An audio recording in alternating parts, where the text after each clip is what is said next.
Hello ladies and gentlemen, and welcome back to KCG, the first time in 2024 that we host a race at the end of January, which is earlier than last year. However, we are back for the Porsche Super Trophy, which is a pretty new combination. We didn't have that yet. As you can already see, we are driving up the Hockenheim Grand Prix circuit, and as the name might suggest, we will be driving a lot of Porsches. However, let's look at the actual cars instead of just some showing of the track data, which doesn't really matter in this game anyway. So this race we will be driving all kinds of Porsche Cup and Cayman Cup cars. Well, the Cayman Cup is pretty one-sided, but in the Porsche Cup we have quite a lot of different cars. As we see, we have the 992 spec car. This is the P Cup, so without ABS and without TC. Then we also have the 2019 911 Cup cars, also without ABS TC. We have, for example, the Cayman CSMRs. We could also have the 718 Caymans, but nobody picked them. We have the 992, this is also a P Cup, but we also have the endurance cars of each spec. We are also looking forward to getting a 991.2 endurance car later in this session. We have the Cayman Trophy as well, driven by one driver. So, big mix of cars, and the BOP and general performance of those cars work as following. So all the 911 cars are round about the same pace, with the ABS and TC cars having a little handicap in terms of 10 kilograms of weight, just to keep them balanced with the cars without ABS, except for the 991.2, because this one is actually faster or slightly faster without ABS than it is with ABS. So this one has no weight. With the 992, because the difference is pretty big, there's 10 kilograms more in the endurance spec car than in the cup car. Apart from that, we have them running in two separate classes or in two separate subdivisions. So there's the 911 class, but also the subdivision of endurance and cup, which each get their own podium and prizes later on, but this isn't that important for the stream. They can all run together. It's pretty much like GT3 Pro and GT3 Pro M or something. So the endurance cars and cup cars are counted unequally in this regard. And for the Caymans, we have two subdivisions, which is GT4 and Trophy. We currently don't have a Trophy car on track. We are looking forward to seeing Dave Siska, for example, drive a Porsche Trophy car. So Manthey Trophy, not really used in the game, but very decent car, very nice class to drive. Pretty much the same car as the normal GT4 CSMR, but still counted separately for various reasons. In terms of drivers, we have around 12 signups, I think. Maybe check. A few more. We have two people who fortunately can join today, but we are still waiting for a few more people to join, while people get their first laps in qualifying, which has just started. So half an hour, lots of time to get laps in. Sure, we will see times drop later in the session, especially in the 911 class, because the tire temperatures are very vital and they only slowly build up. You need like 2 laps to get them up to temperature, and after that you kind of need to manage it. But as we are on it, let's enable driver info and see who we got here.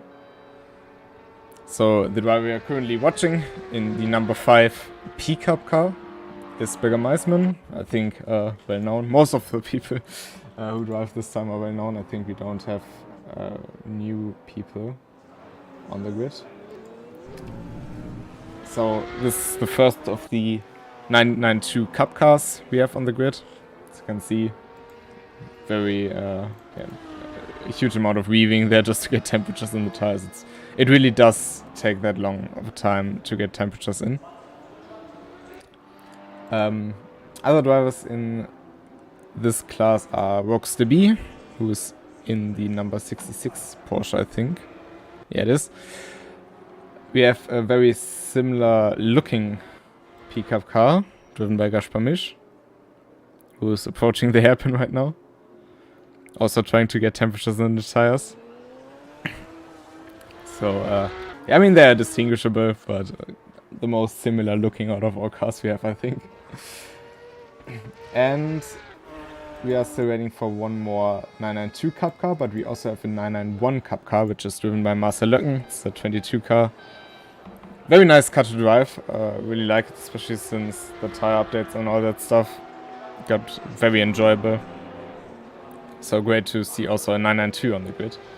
For those who know me, they know 991 Porsche, 991.2 Porsche is pretty much my favorite car in terms of 911s.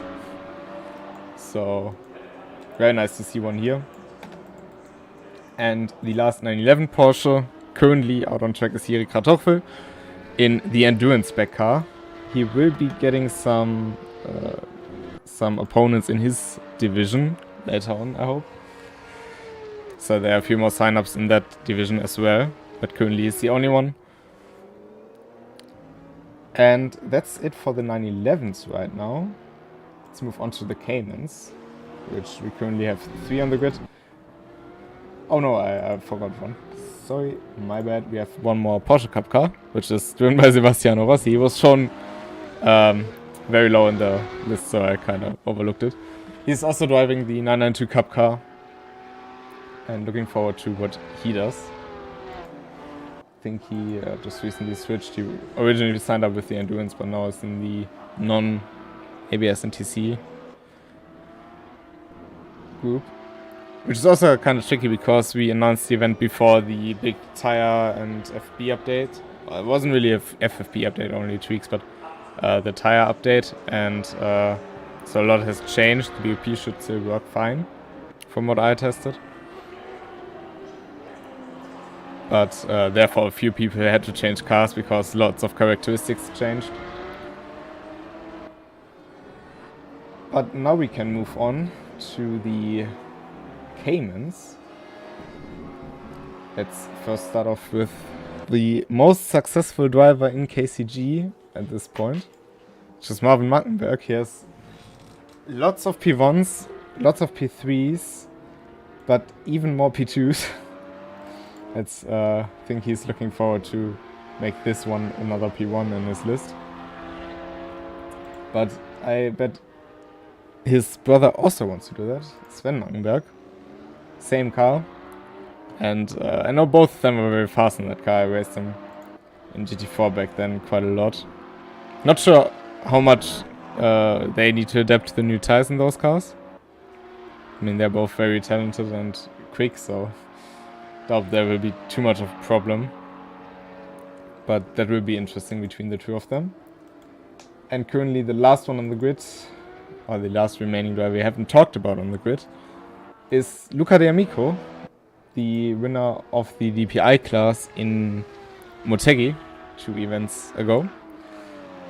And he is also driving a CSMR. And yeah, as said, that's all drivers currently on the server. We are still waiting for a few to join. And now that people have gotten their first laps in, which doesn't mean that those are the final standings, by far not. But we can take a look at it. If it loads, we see Gaspar Misch with a 1:44.2, currently on pole, Jiri Krystall in second, Birger Meisman, and then in the Cayman Cup, Marvin Mackenberg and Luca D'Amico. It will be a bit difficult on the in-lap or with the grid, because the times we are setting now will be determining the starting order of the race. But the grid order is different, so the drivers have to shuffle around on the Parabolica, but this is all communicated with them. And we also had similar situations, for example, in Road America. So I don't have many doubts that this will work. Pretty certain that it will work. But let's just watch while people are getting more laps in. Still a few drivers who haven't gotten any lap in until now.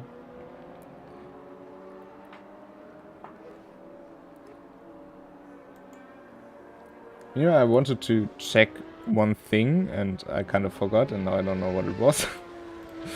This kind of happens sometimes.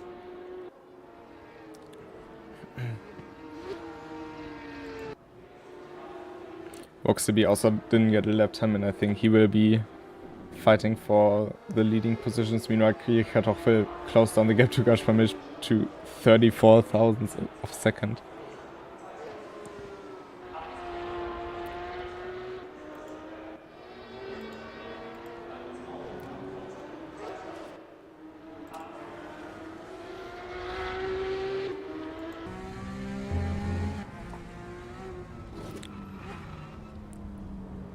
Depending on how well this event does, because it's kind of tricky to be OP with the Legacy GT series, which will return afterwards, is the BOP is pretty much explored and known, even though with the tire update stuff changes again, but overall we kind of figured it out which cars are better than others, let's say it like that. And with those cars it's a bit more tricky because they are also very different over time. Meanwhile, Voxaby has taken P1 by a huge margin, 8/10 over Gashpamish and Erika Tochel.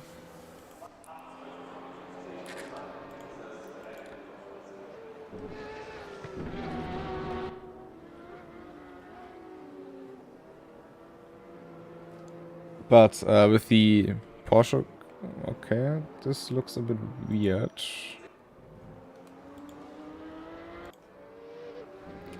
Not sure, might be my internet.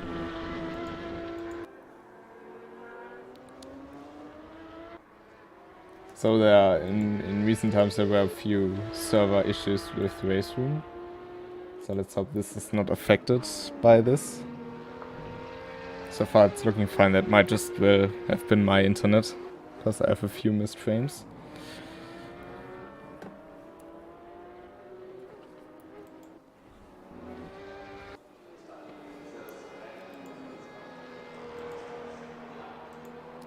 But talking about Legacy GT, it will come back after this. I don't have much prepared yet, so there won't be an announcement right after this event. It will take some time.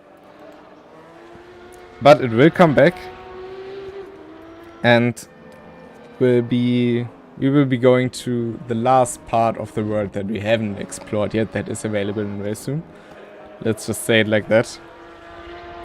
Well, there's two parts if you want to say so. So we still have to go to two destinations.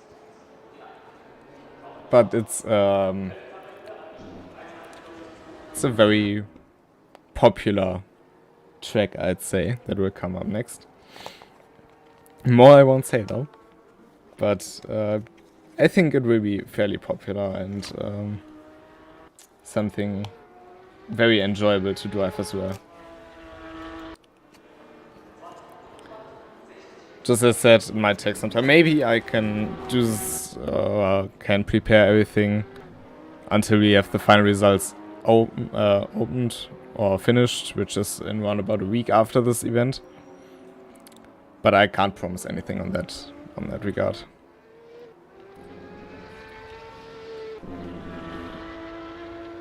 Meanwhile, we have our trophy car on the grid, which is driven by Dave Siska. Of course, also it's Cayman CS, but it is a bit different in terms of performance. So, very nice to see it here on the grid.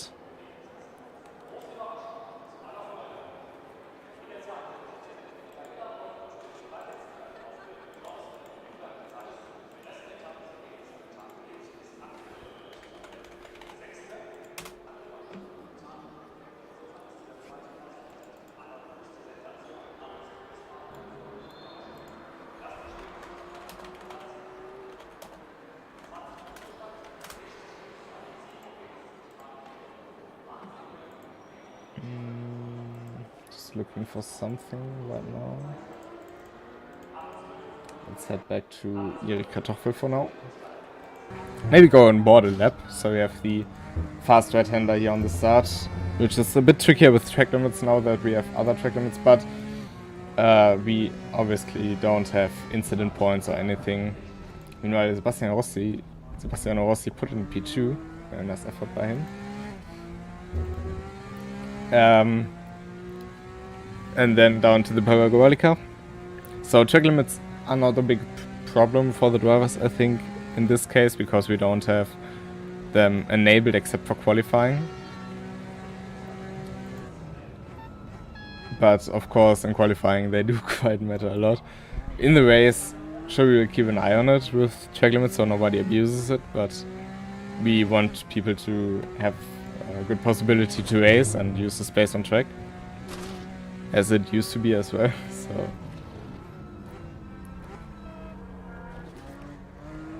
that is not the biggest issue. But then through Mercedes, very easy to lose the car under acceleration because you still have to apply steering lock. Also here with the curb can be quite tricky because it throws the car off. And then you enter the motor room, which is kind of chill in those cars. So pretty nice way to end the lap, but also a very good overtaking spot. Might be very interesting when we get to lapping people and the multi-class aspect of this race. And meanwhile, we also have Colin Blankenburg on the grid, which is our 991.2 Endurance Spec car. Yeah, Endurance Spec car, that's correct. So it has ABS NTC.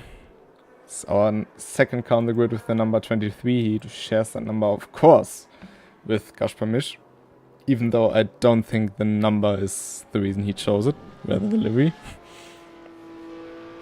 But it's a very nice livery. And Castrol is always a good choice. I'm not getting paid for it to say it, even though I wish I would be, because I'm using it a lot.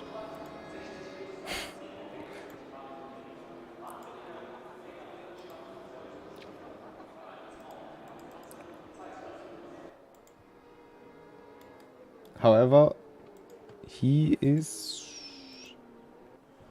back off the server. Why exactly?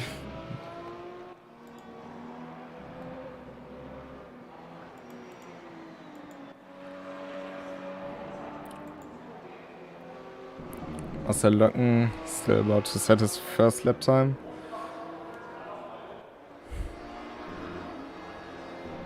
Starting his flying lap now.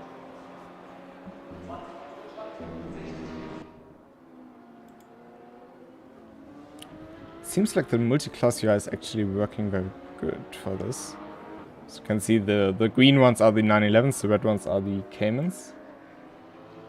Even though in-game they are classed very differently, so the Caymans, the trophy car is different from the GT4 cars, it's classed below. All the Cup cars are classed below the Endurance cars, and the 992 Endurance cars is classed above the 991.2 car, which is a bit confusing, to say the least. There it is again. But we will work it out. Oh, the misbreak there from Marcel Löcken. I think he also drove the 911 Cup car at G2N Serien back in the day. Not sure about that though.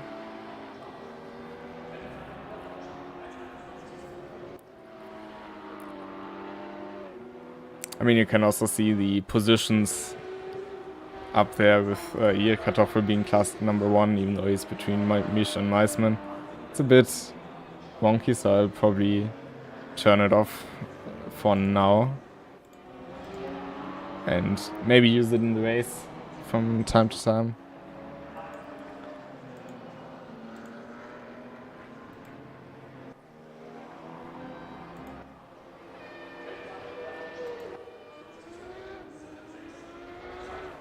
Seems like we had a little spin there, judging by the tire marks.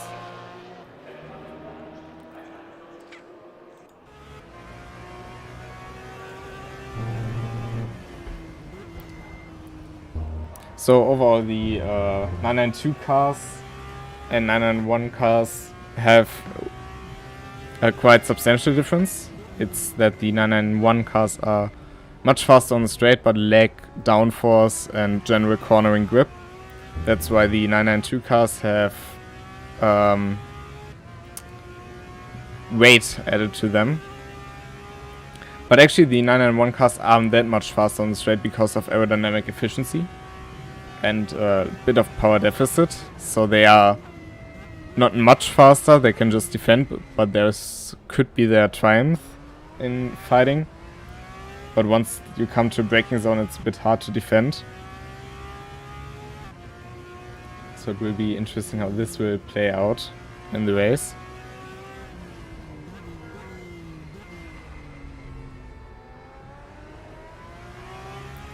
You can see it's very V-shaped driving you need to do, which also Marcel Löcken tries to do here and there. After all, it's a Porsche 911, so...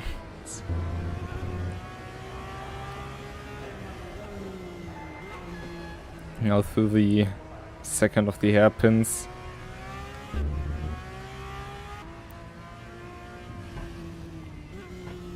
And in front of the main tribune, which has seen lots of celebrations over the years. I mean, especially in DTM, of course, but so many great moments that happen in front of those grandstands, and Marcel Löcken puts it in 6th for now. But there's still 12 minutes to go in qualifying. Let's see what Colin does. He's still on his out lap, I think, so he's not setting a lap time right now.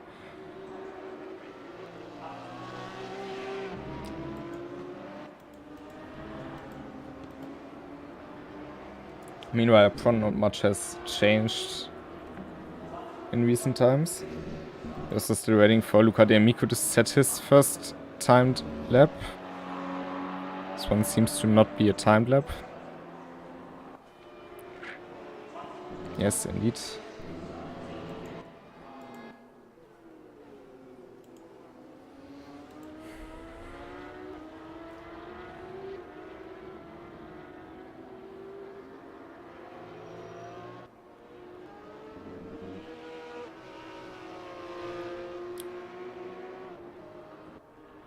And Colin Blankenbauer goes purple in Sector 1. It's compared to Roke's lap time.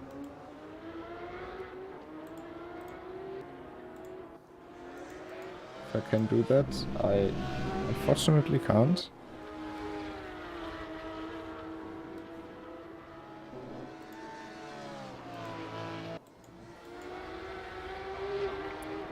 And now entering the Mercedes arena, keeping it neat and tidy. Little drift there, but you kinda want the car to oversteer a bit to get more rotation with the car. I always have to think about Ilya Dovazkov in this situation, because we had in 2021 a race with the Cup Endurance Spec car and the M235i. Here at Hockenheim, and Ilya was just a league above everyone else, but he was drifting the car through every turn with an extreme slide angle, like not a bit, but like extreme. But he was so much faster by doing so. It was staggering to see, and Colin Blankenburg puts it into pole position. 4/10 ahead of Rooks to be. See if he can respond. There's Marcel Löcken coming out of the pits. In what you could describe as the sister car, somewhat.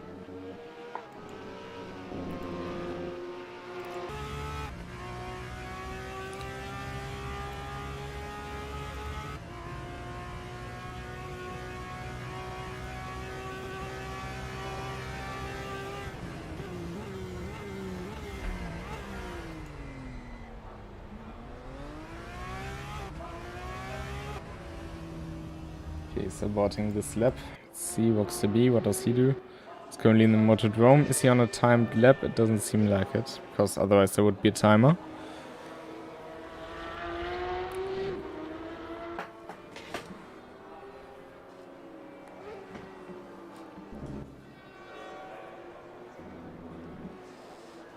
through the final turn.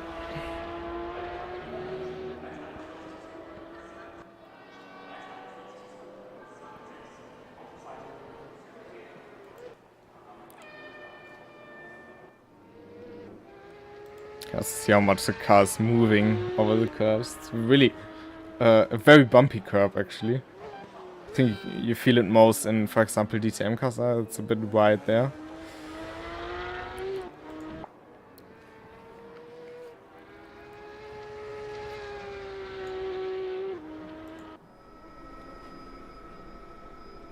There in the background we can see Bigger Meisman and one of the Caymans. I think it was Marvin Monkenberg doing the laps, so lots of space in front of Roxtb.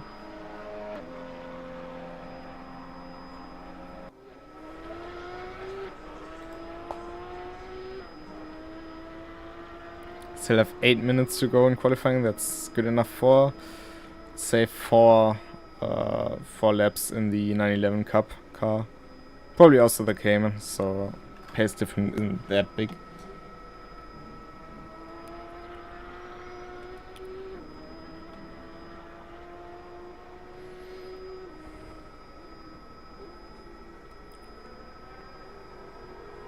There we go by the Porsche Center. Obviously very fitting for Porsche Cup to have a Porsche Center right on the doorstep of the track, or actually within the track.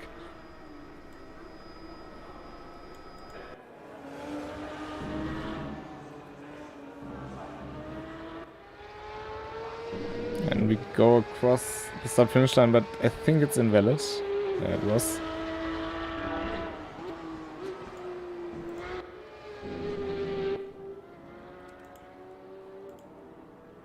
Colin meanwhile is in the pits, so he doesn't do another lap right now.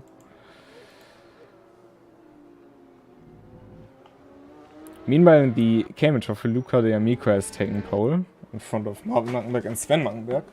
It's discussed, the only one to not have set a lap time yet.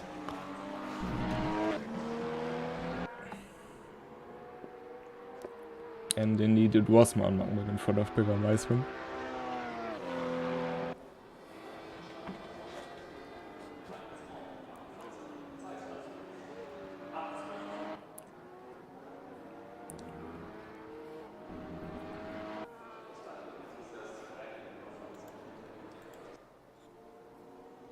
We see Marvin coming out of the pits behind Sebastiano Rossi.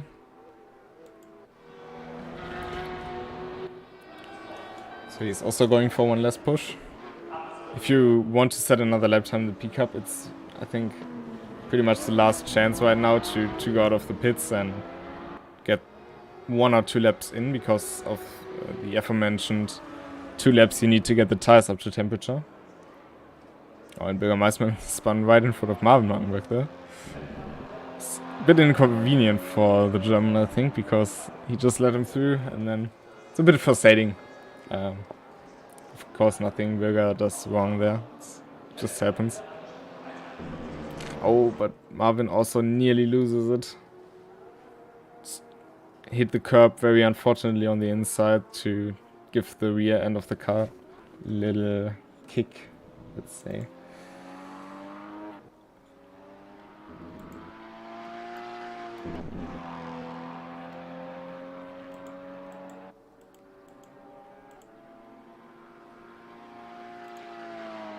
I got pinged.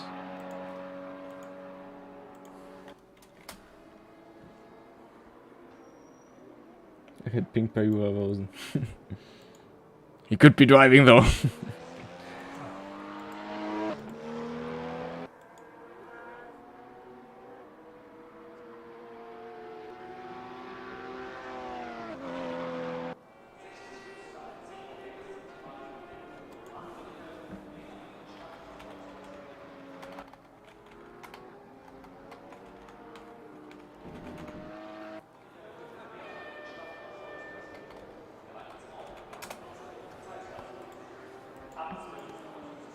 So most people in the front are in the pits except for Roxtb.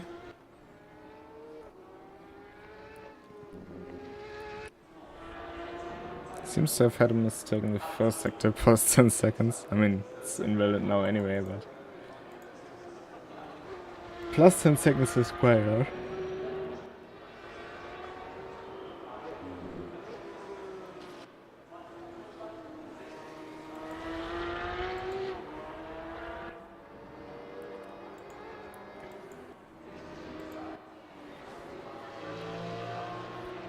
Same goes for the Cayman Cup. Still the Mackenbergs out on track.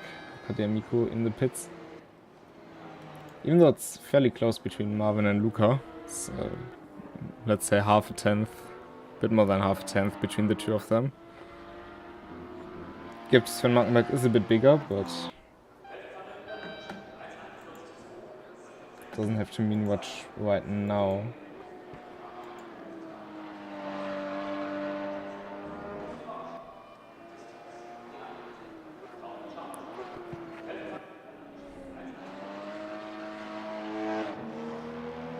You can see with how much momentum he throws the car through the hairpin.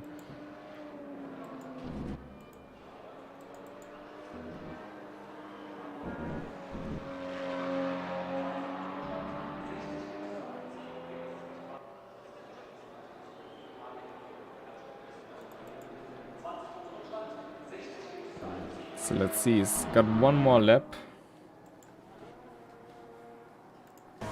Works to be also park the car, settle for P2.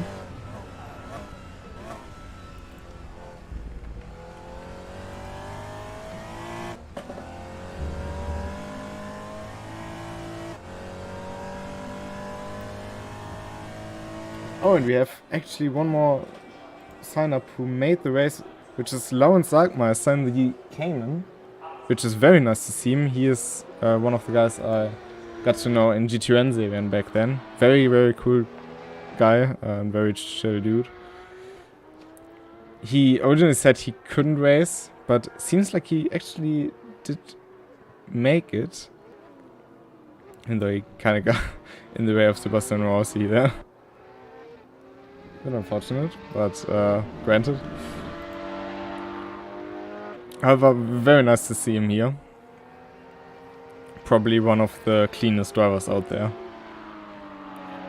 And that means we have 12 drivers out on track. Or not on the track right now, but we have 12 drivers on the grid for today, which is as much as the PECCD had. Which I'm happy with. And now let's see Sven Mackenberg through the Motodrome.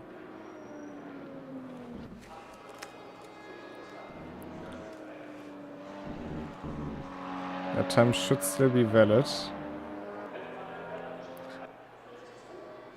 Cross the line, and it was not valid, unfortunately.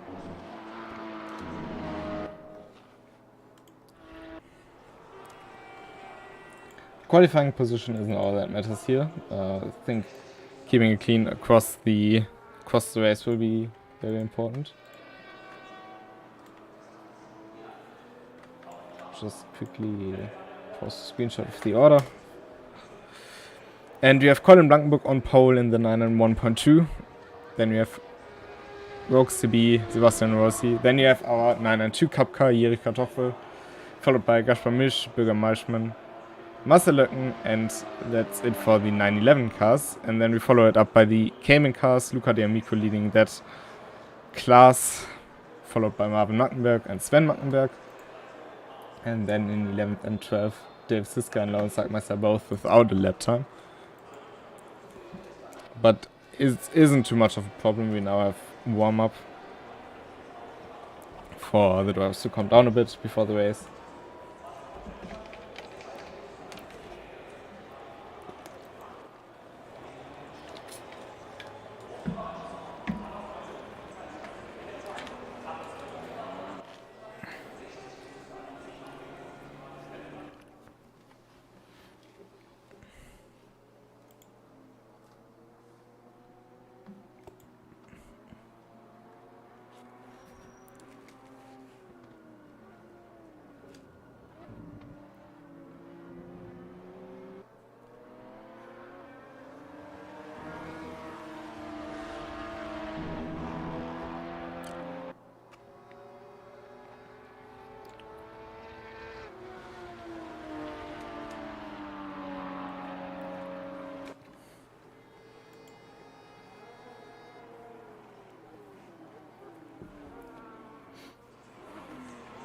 little spin there by Bürgermeister, but it's important to get used to the cold tires because they make a huge difference in those cars. This won't be a big difference in this case, or a huge difference, because you have the in-lap, so you can get at least a bit of heat into the tires and especially into the brakes. But when we did P-Cup in the Ranked Championship at Hockenheim, which was the opening round of Season 2 in 2023, which is technically Season 4 of Ranked Championships, that was like a huge part of the race if you could get used to cold tires and get them heat up early. And I think many people also created their setup to get the tires up to temperature faster, so many people like me as well drove with a bit more toe on both axles, more camber, just to get those temperatures up. In this case you have a 90-minute race.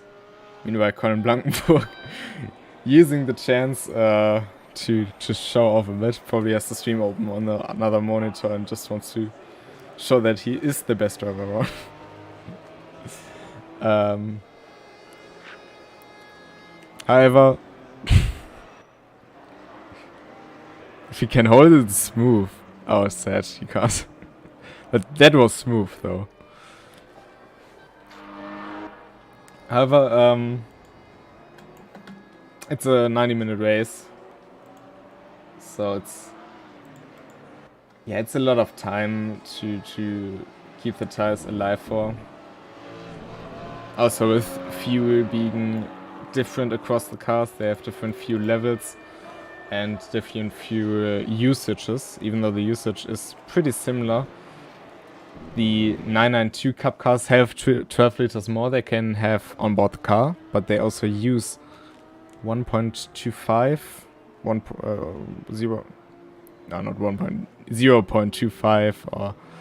0.2 liters more on a lap compared to the 991.2 cars, both across Endurance and P-Cup. For the Caymans it doesn't matter that much because we only have GT4 CS cars, which have the same power, the same fuel usage. The trophy car driven by Dave Siska is a bit heavier, but it still has the same amount of grip and even has the potential to be a bit faster.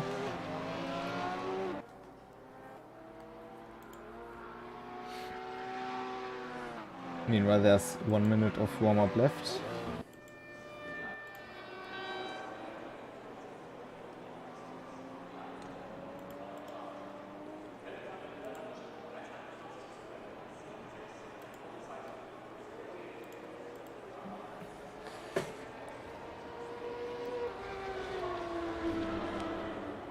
If you want to check out the race from another perspective as well, you can also watch Sebastiano Rossi's perspective by clicking on this Twitch link.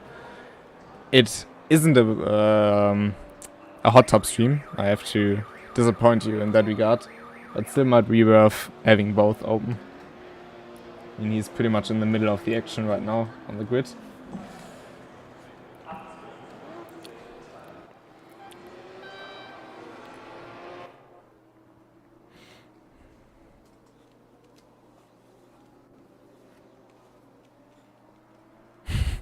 I think that's called bump drafting. I'm not sure, I'm not a racing expert. But we see both pole position cars actually right behind each other.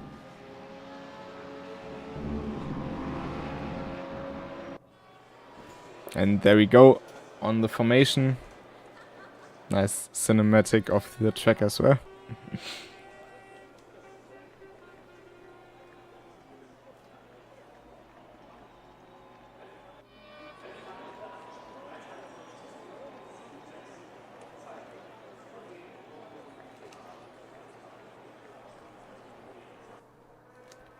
So let's welcome Captain Coffee to the stream. In general, wouldn't have been possible without him, all this. So servers all go through him. And there we go, all 12 cars on the grid. And even though it will be lights out, we won't be going away that fast. So everybody keeps their position for now. And we will swap positions on the Parabolica, because there we have the most space, the most time. I mean, usually we'd get incident points for stationary and stuff, but as said previously, we have turned them off. Would be a bit stupid if we turned them off. And right as we go onto Parabolica, Colin Blankenburg will take the lead, and Vox CB will follow, then Sebastiano Rossi, and so on. I will also keep an eye on that. So now we have Colin Blankenburg, Vox CB, Sebastiano Rossi. After that we will have Erika Tochwell, so the white and blue Porsche. Then that Gaspar in the red one. And Bilger Meisman in the last 992, followed by Marcel Löcken. And the cup class is already sorted out. And we can move on with the in-lap as usual.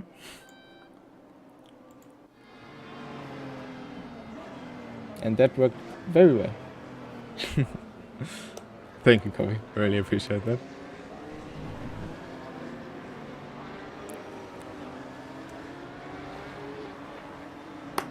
They are already quite in grid formation, which is interesting to see.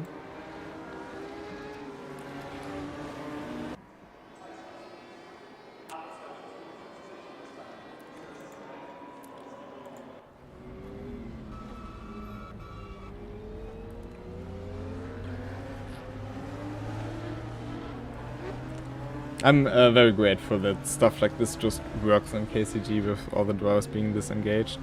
It's a very cool thing to be able to do stuff you wouldn't be with only the in-game tools. You can see different levels of tire heating. It's almost like that Kimi Raikkonen meme. Everybody weaving and then there's Kimi. But now soon we will enter grid formation. Colin Blankenburg will go to the left of the track, Vox to be to the right.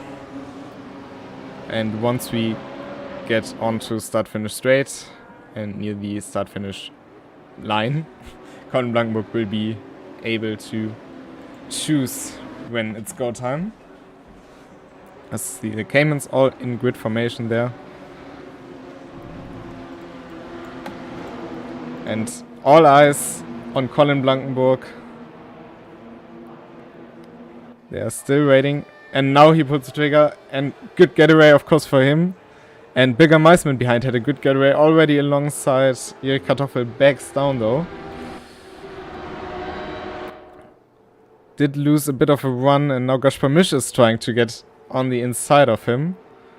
The Cayman Trophy, it's Dave Siska who gets alongside Sven Mackenberg, sorry. Kartoffel a bit wide there.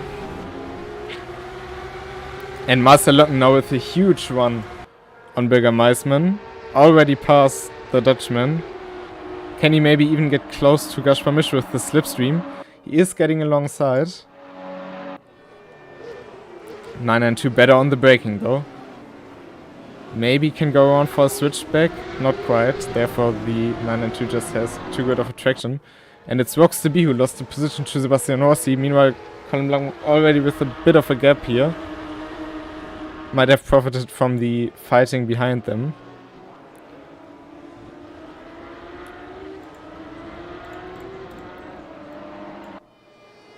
So as you can see, there's about... It doesn't show yet, but I think it's around about a 2 or 3 second gap between the cars. And Marcel Löcken already up a position. In the Cayman Trophy, it's still the order we started the race in. So it's Luca D'Amico in front of Marvin Mackenberg, Sven Mackenberg, who was able to defend from Dave Siska.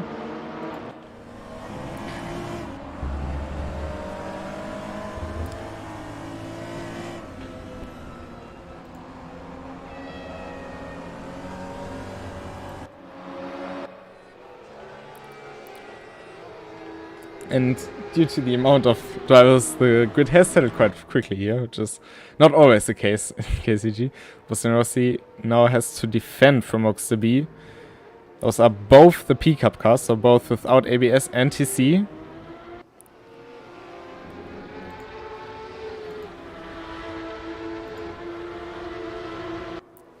Now maybe with the help of Slipstream, can he get a run into the hairpin? He's moving to the outside. He's braking very late, but can he get the car stopped? Not quite. He's running right. So has to wait another lap. Meanwhile, Master Löcken now has to defend from Bürgermeistermann again. But now the power of the 991.2 kicks in. So he can keep the position for now. Oh, but now misbrakes into the turn. Bürgermeistermann goes through on the inside. So that's Bürgermeistermann back up into P5, P6. Now his next person inside is Gaspar Misch, who himself is looking to get closer to Jiří Kratochvíl. But the gaps are already a bit bigger.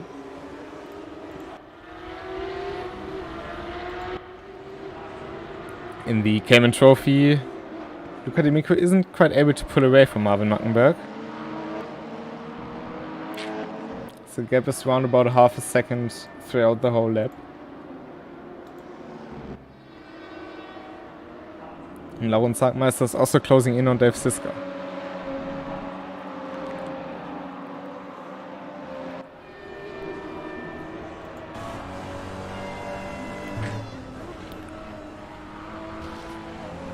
But the race will also be decided by strategy, that's not to forget, so people will drive different few strategies, I reckon.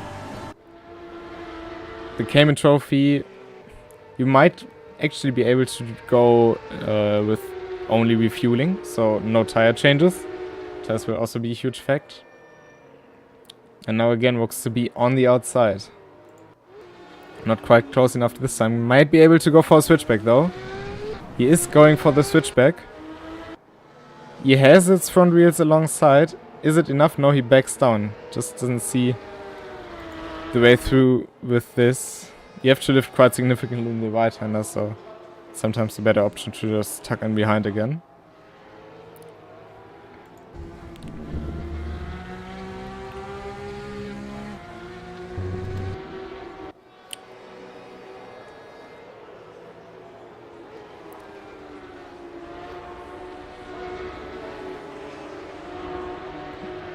Meanwhile, up front, Colin Blankenburg is keeping up to extend his lead.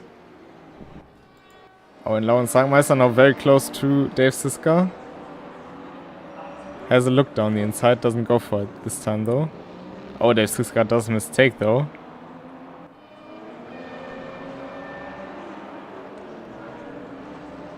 Outside on the hairpin is a bit tricky in those cars. I think you have to kind of stay in the middle to get best traction and cornering speed.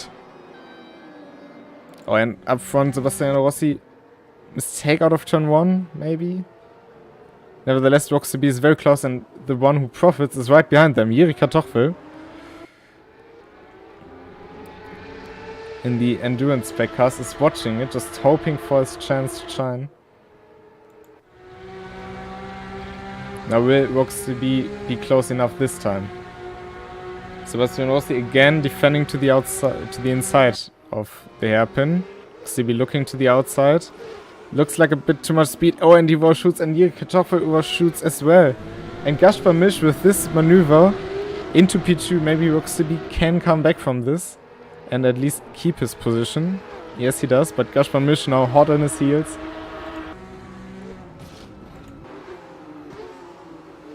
And that's Bürgermeistermann who's gone through on Jiří Kratochvíl as well. Master Löcken is also very close behind him.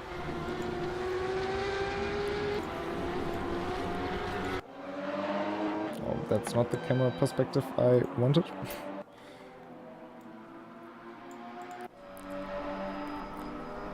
Front it still looks the same.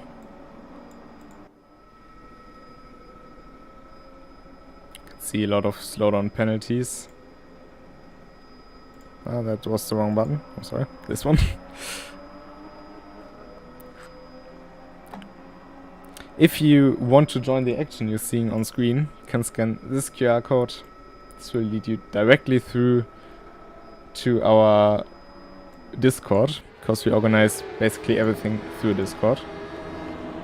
It's all very easy to sign up, and if there are any questions, there are a lot of people who want to, well, there to help you with your issues.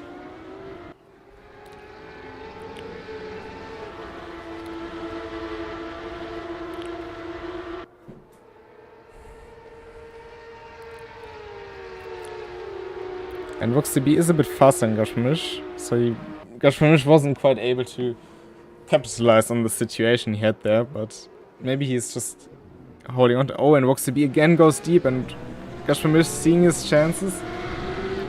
Can he maybe go through this time?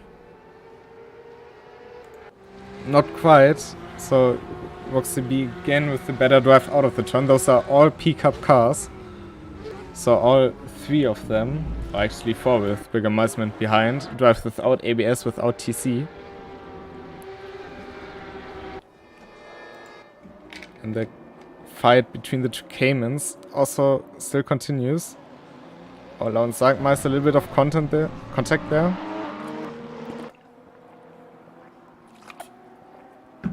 It seems to be fine. And that's now Laun Sagmeister in P11.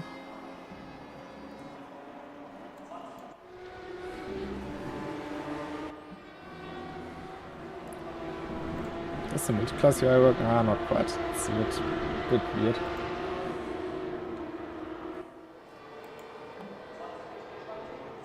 Was worth a try though.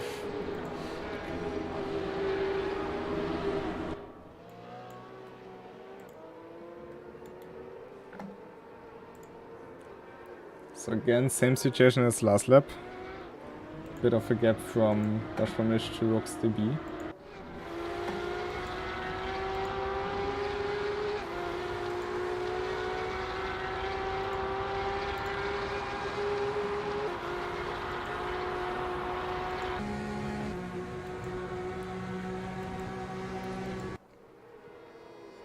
Oh, and Master Löcken very close to Kartoffel there. But pretty much impossible to do a move into a braking zone on a 992 in a 991.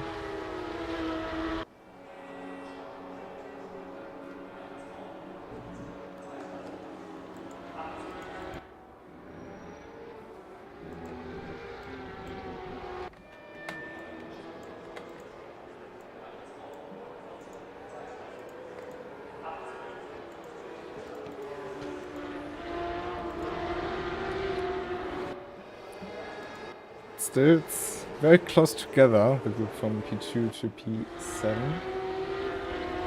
So for all 6 of them. Meanwhile, Colin Blancbook is running away a bit. That's for certain, but...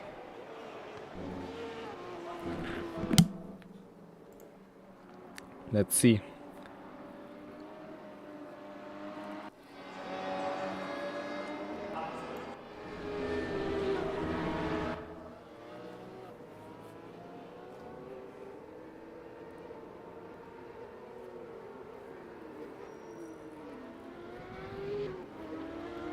A bit of a mistake there. Can't get the power down as well, like he wished to.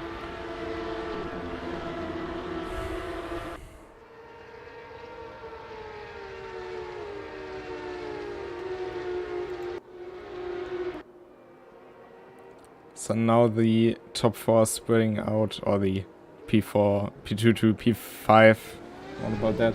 Spreading out a bit. And Dave Siska now trying to find a gap on Laun Sagmeister again.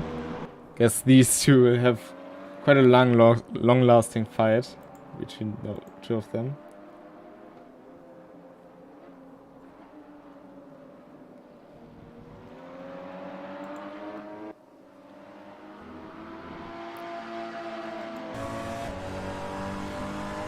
Maybe now with Slipstream. And meanwhile also still in a just a tiny bit slower than Miko, so he's losing tiny amounts here and there across the lap. He's having a look. Oh, had to catch the car, braked a bit too late and had to overbrake the car, and then the rear just goes a bit. You need to stop it from gaining sideways momentum. It's a bit of a tricky situation to be in.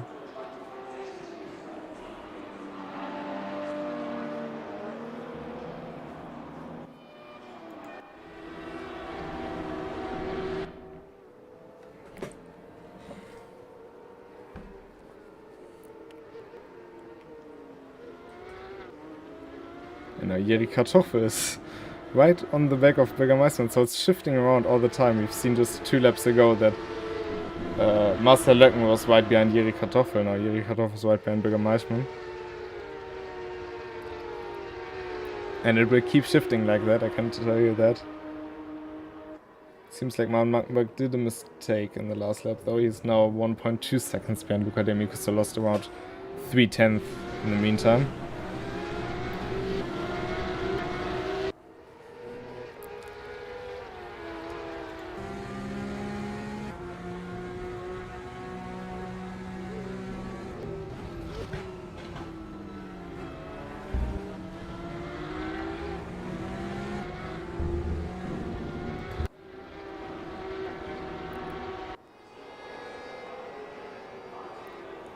It will also be interesting later in the race in terms of if you did overbrake and get a flat spot. So those will show more and more over the race, and especially since we have a lot of P-Cup cars, so only 2 cars are not P-Cup or 2 cars are Endurance Spec cars, which are driven by Jiri Kartoffel and Colin Blankenburg. Flat spots might be an issue later in the race, because of course those cars are set up for sprint races. So let's say 60 minutes. And if you overbrake it, you will definitely not be able to do one stint on those tires. But if you can nurse the tires very well, you might be able to do the whole race on one set of tires.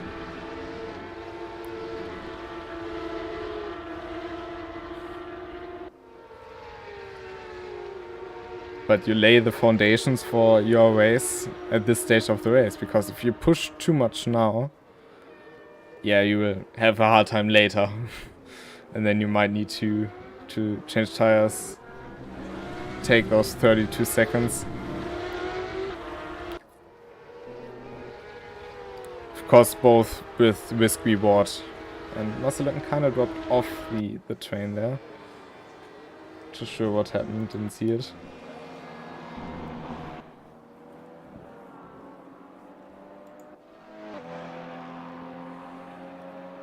So Knockback also not quite able to go the pace of Marvin and Luca up front. So 5.3 seconds to get to them. Close fight we have currently on track is Bürgermeister chasing down Gaspar-Misch, but also very slowly. So they both are doing fairly similar lap times.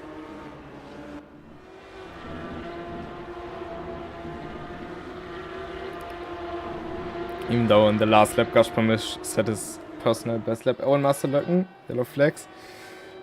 Off into the gravel. I think that's before the final... yeah, it is. So it's, what is it, T15 I think.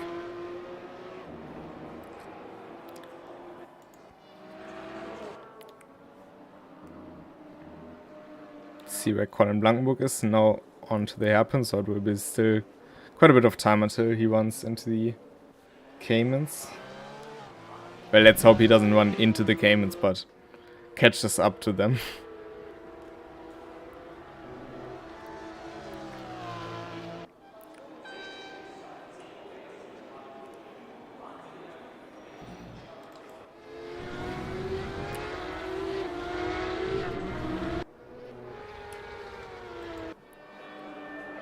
There's this guy again fairly close to Lance Seidmeister, so he catched up over the last couple of laps.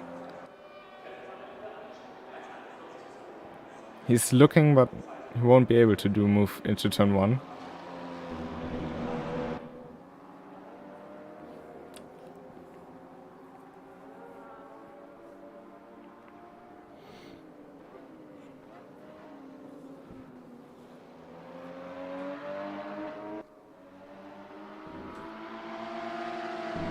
But maybe now he's in the slipstream. He had a very good exit. So the slipstream isn't as big as in, for example, the 911, especially 992 cars. But it's still fairly significant. Now does he go to the inside? Yes, he does. He has a look down the inside. Brakes very late. Can he make the turn? Yes. Lauensagmeister goes for the undercut. Can't quite make it, but he still has a good speed advantage here. So he's still alongside. Not quite, but... And Dave Siska completed maneuver up into P11. And also leading in the trophy.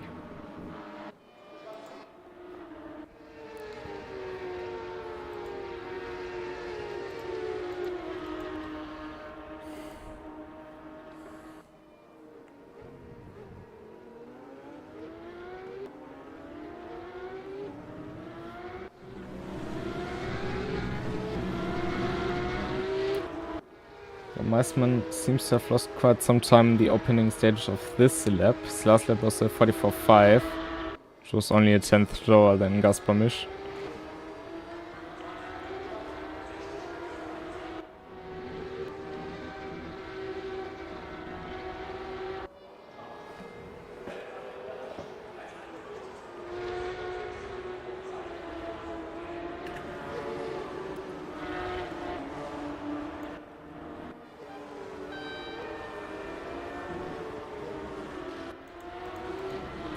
It'll also be interesting how the tire usage will be between the P Cup and the Endurance Spec cars.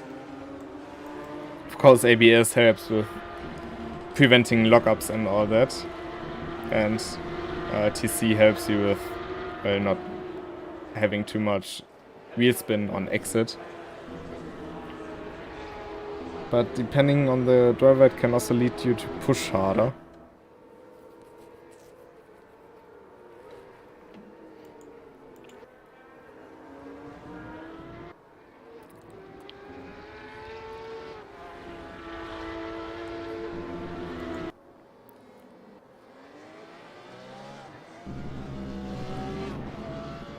Colin Blanco using the throttle pedal to rotate the car to its fullest. It's also interesting to see like that.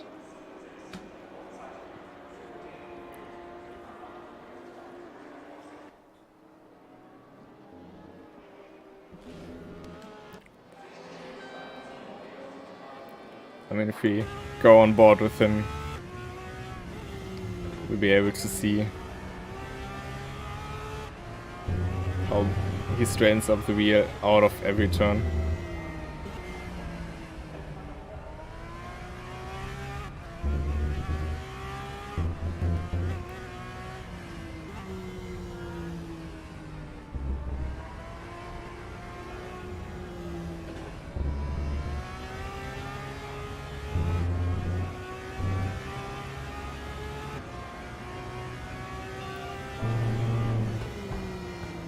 So if you don't have to turn through a corner, it's pretty much what you want to go for.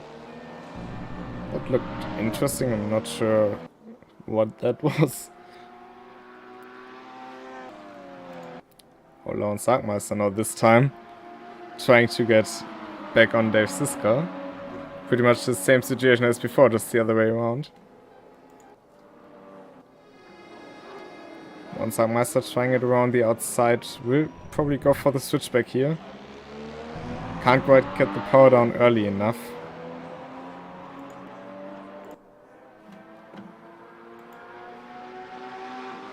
And back there you can already see Colin Blankenburg approaching the pair of them.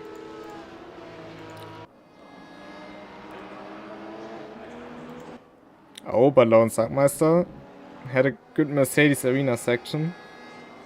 Couldn't quite capitalize on it.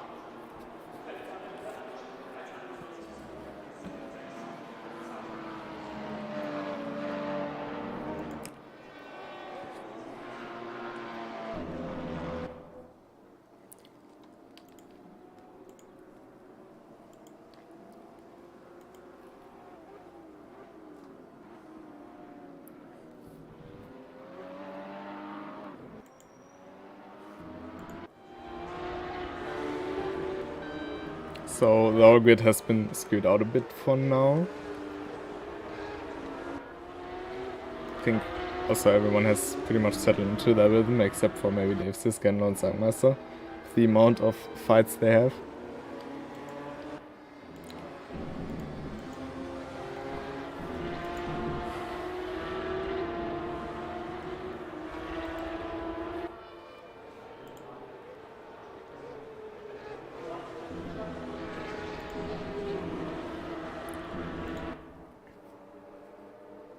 But Sebastiano Rossi so far got his way past Rooks to be on the start and since then never looked back as well. Keeping Rooks to be at bay. Oh and Gaspar Misch right as I moved away from him. Too much throttle out of turn 2. And now he has Bigger Meisman to worry about. I'm not sure, I might have called him Dutch before accidentally, now that I think about it. Even though he's clearly Belgian. But he's now going to the outside, not quite going for the attack right here. Of course, also a spin. It's not good for the tires, you know, it's not what you want if you still got 76 minutes to race.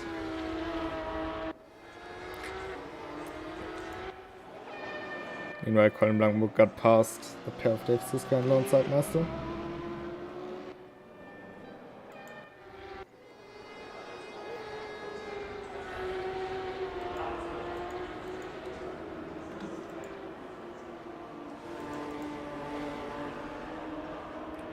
And Roxy B is now closing in on Sebastiano Rossi.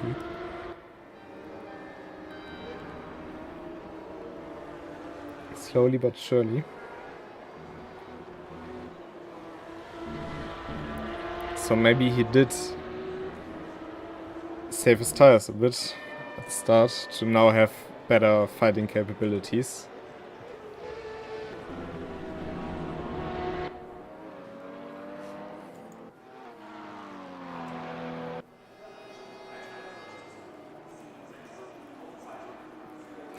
Will also be very interesting between Luca D'Amico and also both Markenbachs. I wouldn't count Sven out of this yet.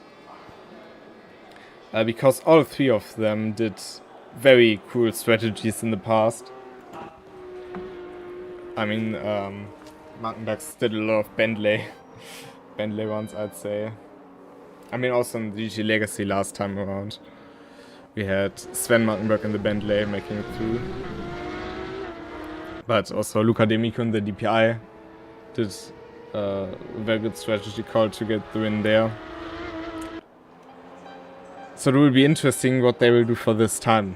I remember we had a 2-hour race, I think, or was it 90-minute race in Red Bull Ring back then.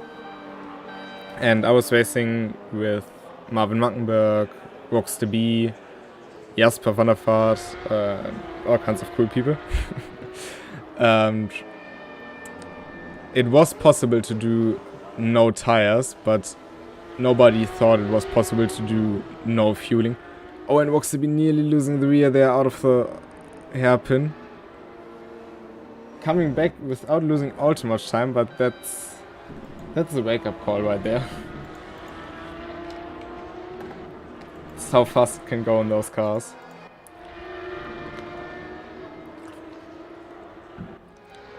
However, we did... So everybody refueled except for certain Rox DB who drove a BMW. And the BMW at that time, at that point in time, was very good on fuel. It wasn't fast, so it was pretty slow, but it was good on fuel. And so he was just trailing behind and losing time from lap to lap. But he was the one ending up winning the race, just because he didn't have to stop across the whole race. And we were, of course, all very surprised because of that. I think Marvin Mackenberg was hunting him down quite significantly later in the race, but it just wasn't enough. And that's how fast it can go. And meanwhile now Sebastiano Rossi and the other pickup cars closing in on Lawrence Seidmeister and Dave Siska. Oh, I'm sorry, that was unintentional.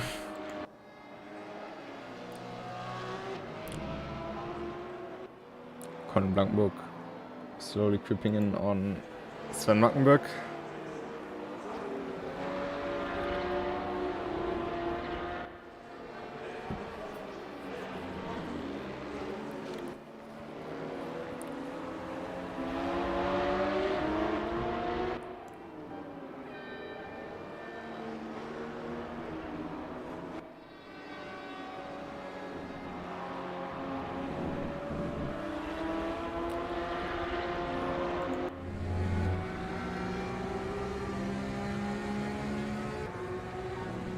So it seems like Roxy is a bit faster overall than Sebastiano Rossi, but as we've just seen a lap ago,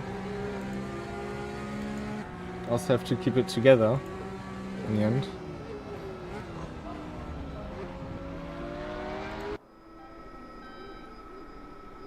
Now onto the Parabolica.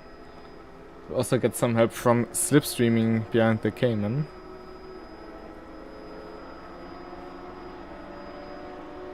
And potentially Rox has to overtake in the hairpin or sacrifice a bit of braking. Ah, not quite.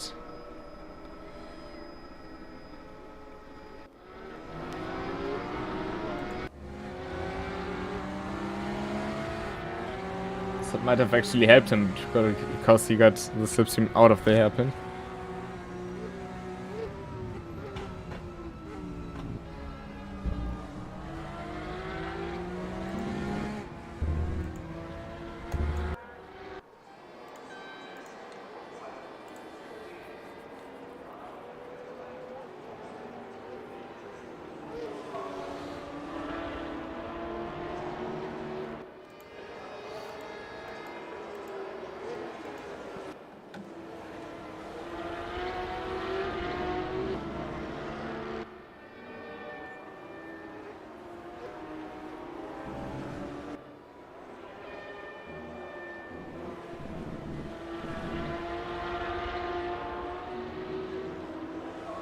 Let's check in on Marcel Löcken.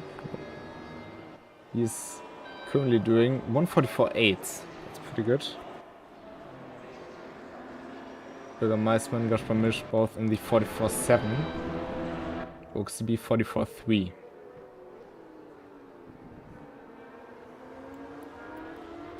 Nan Magmag also closed in on Luca de Amico a bit. He's now again below 2 seconds.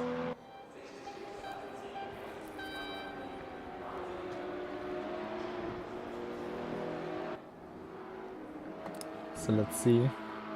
But the fight between those two will be, let's say, a slow one. So nothing will happen from now. Like in a short moment of time. I think it will develop across the whole race.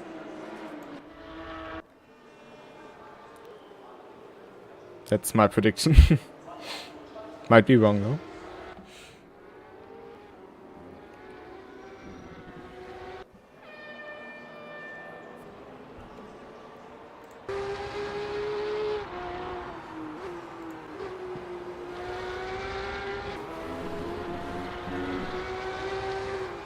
Roxy B now edging closer and closer.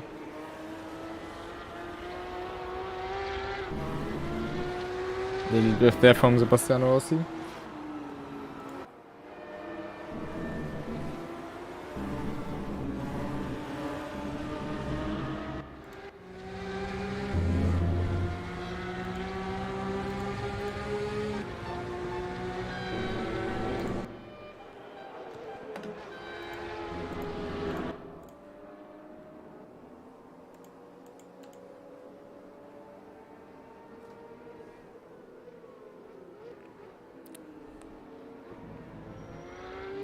Roxy B, better exit here, and now it will be interesting.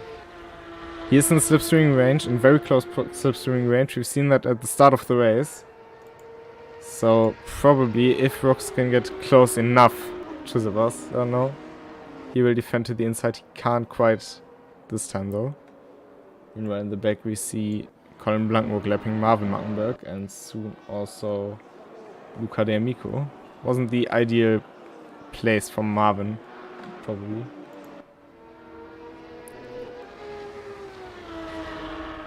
And now look, Voxley going to the outside. Sebastian Rossi still ahead. Leave some space around the outside though, as you should do. And different lines taken by both of them. Sebastian trying to make that car as wide as possible. Voxley just having a look where possible. Now in the hairpin.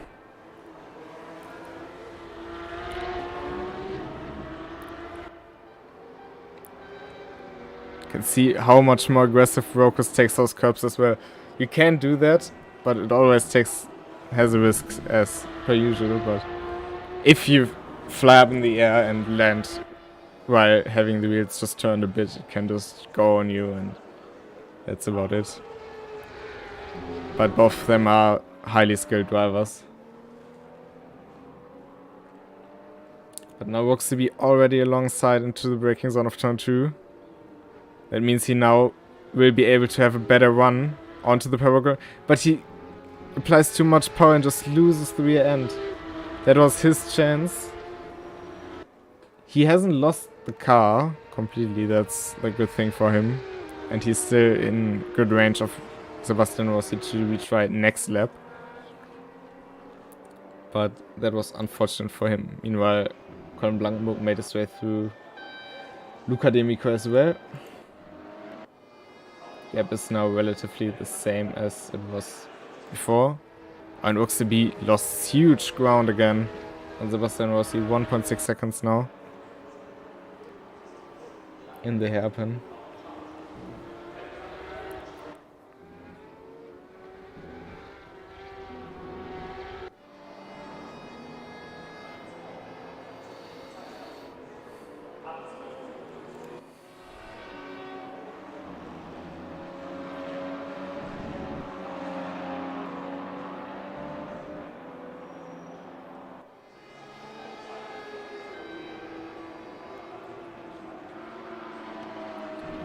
It's also interesting to see both Luca and Marvin, and you can also take a look at Sven because he will probably do it very similarly.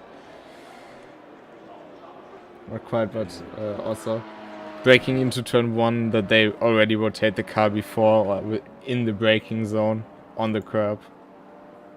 And then just throw it into turn 1.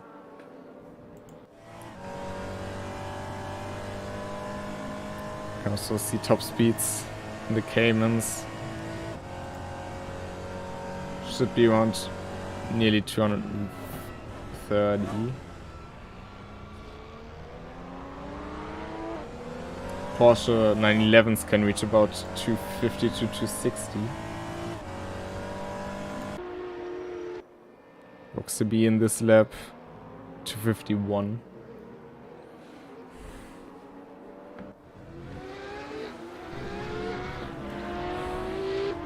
Oh, and we have something.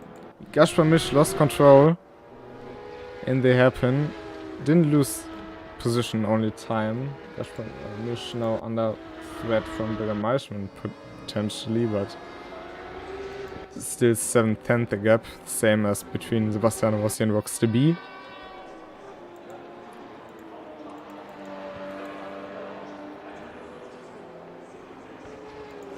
Hier Kartoffel meanwhile bit behind the group of pickups.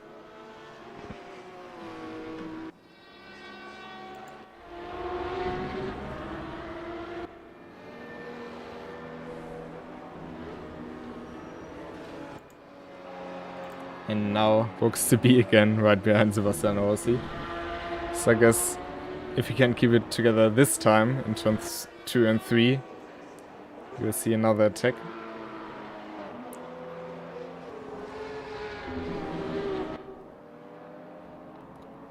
Taking all the curb there is.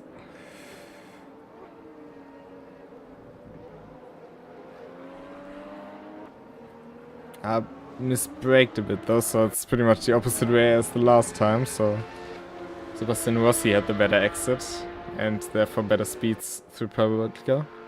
They are closing in on the Cayman though. Should be the Cayman of Lorenz Sargmeister, I think it is. No, that's the Cayman of Sven Markenberg. Marvin's is the blue one that we see in the distance there.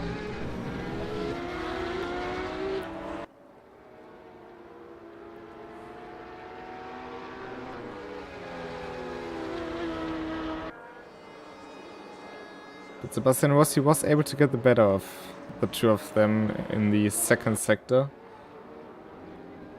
Now just needs to be a bit lucky with traffic. They can both possibly pass on the short straight here. Now Roxy can't quite, he has to stay behind. We'll lose him a bit of time there. Was able to get around without losing much time.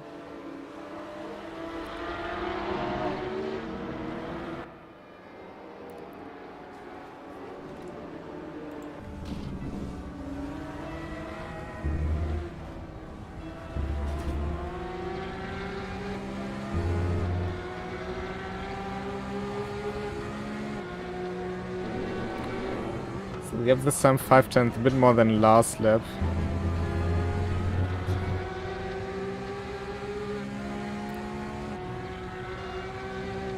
So I don't think we will see something this lap. Oh, and Master Löcken in the Motodrome. Lose control of the car. Remember, this is also the P-Cup version.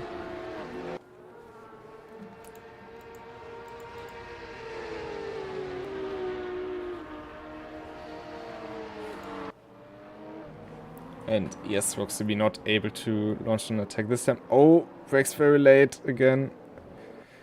Was close with the back of Sebastian Rossi's car. No, also Gaspar Misch and Bürgermeistermann pass. I'm so sorry. Sven Mattenberg.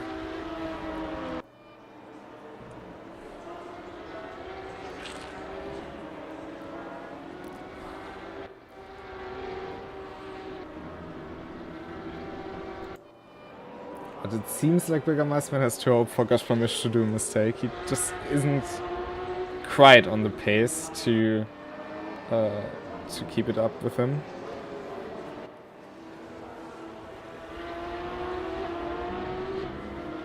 But we've also seen Gaspar Misch losing the end of the car twice, so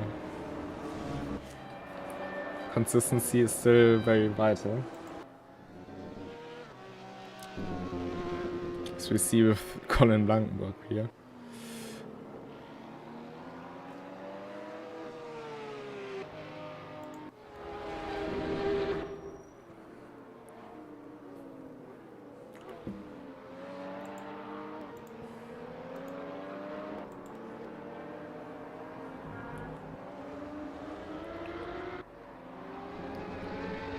And now this time looks to be at the exit he wanted. But still isn't quite close enough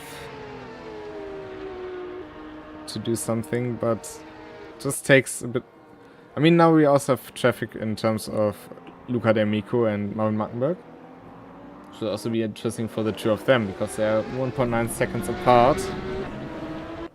And that's about a range you can, depending where you get lapped and in which situation. Either Marvin Mattenberg can lose the connection to Luca D'Amico, or he can get very close to him. Or it stays as it is, as last time. So pretty much everything is possible.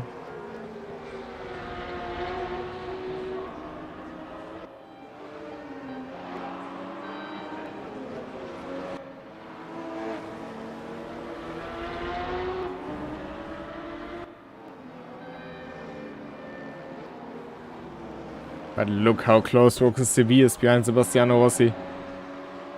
Right on the bumper through the third sector. And they will approach Marvin probably in terms of, and we have one pitting driver. It's Gaspar Misch, the first one to come into the pits. And Sebastian Rossi now down the inside of Marvin Mattenberg. Exit compromised for both of them. Rooks to B. Can he use that to his advantage? He had the better exit.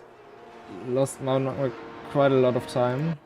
Oh, and Masterlöcken again in the Motodrome section. So it seems like the car's getting very tricky right now. Oh, XCV giving Seb a little tap on the rear end there.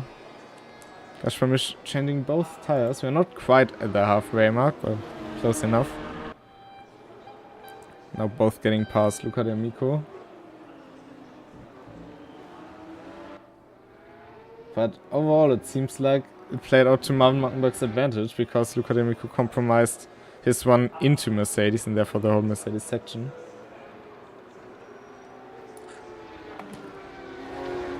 Now we also have Berger Meisman. Oh, and Roxby losing the rear end, trying to chase down Sebastiano Rossi, entering the Motodrome, and Berger Meisman goes through. Probably will also lose a position to Gaspar Misch after the pit stops. Ah, that is unfortunate for him. Just too much power, lost it over a bump, hard to tell.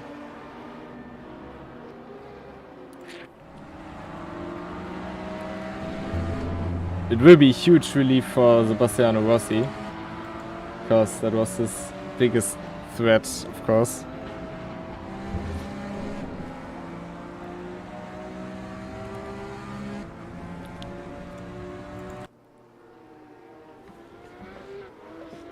Let's see if Roxby can recover from that. Luckily for him, there doesn't seem to be damage to the car or any impact. So he might get lucky there. So the tires are not taken too much into... yeah, they didn't take too much damage, let's hope that. Oh, Mega Meisman also over the curbs. Had to get the power down.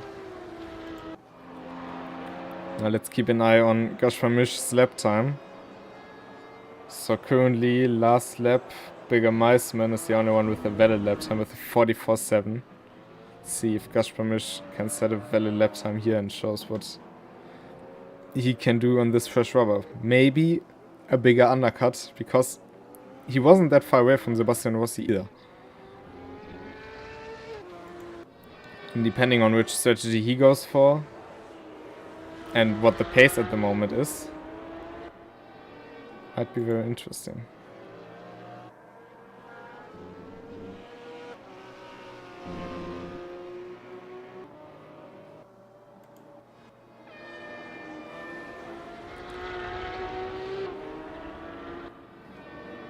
I can hear a car coming into the pits, I think.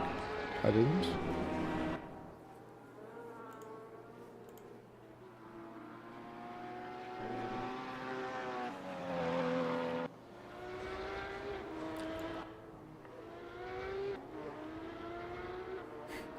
Oxyby finds himself now again in the situation of lapping the Caymans. He just lapped 2 laps prior.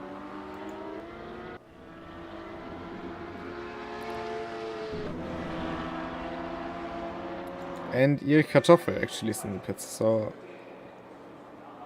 didn't hear it right the first time, but overall it was correct. He is refueling, so he won't go for any fuel saving. Let's see this lap time, if it was valid.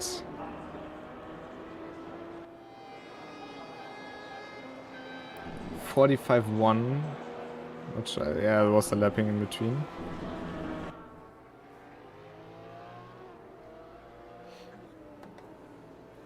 There's Dave Siska in front of him. Kartoffel also changing both tires.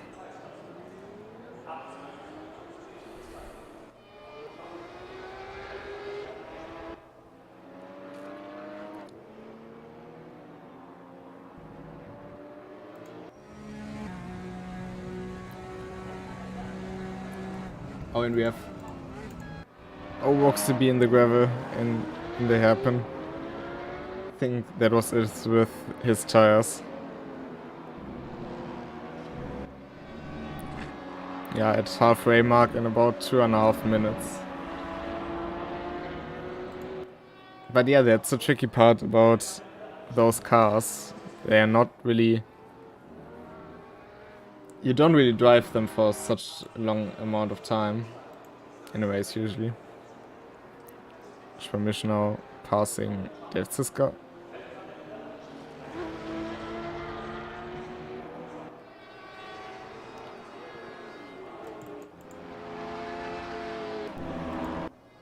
Oh, Masterlöcken again at the exit of the Motodrome.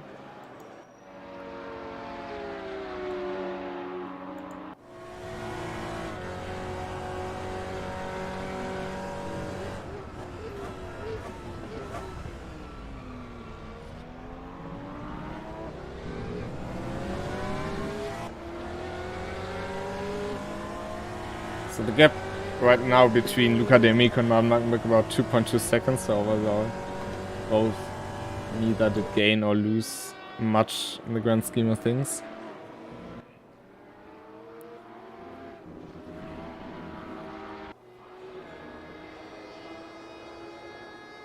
Last lap they actually, their best lap is only 1,000th apart.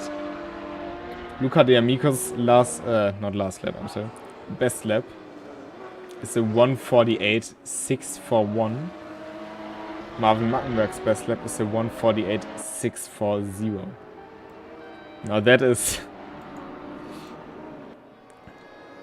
Those are small margins we are talking about.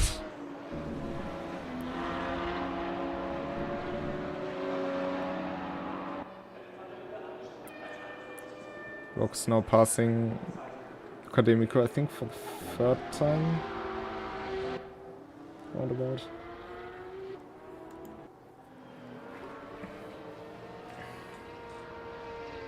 Last lap from Gaspar Misch, by the way, 1:44.870.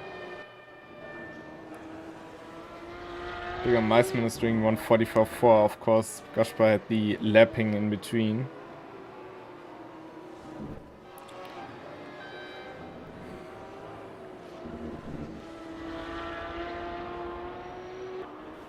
And it's Masterlöcken in front of him there. And this lap time was a 1:43.953, so half second faster than Bigger Meisman.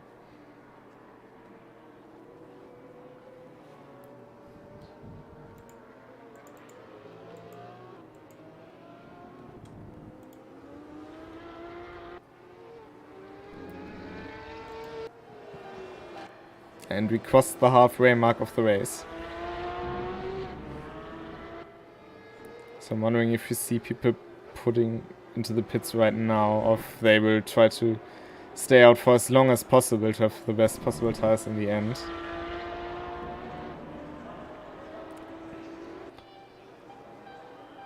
Because the better the tires in the end, the less risk you also have of doing any mistakes. So if you feel confident now with the tires you have, you of course try to stay out. Just use that.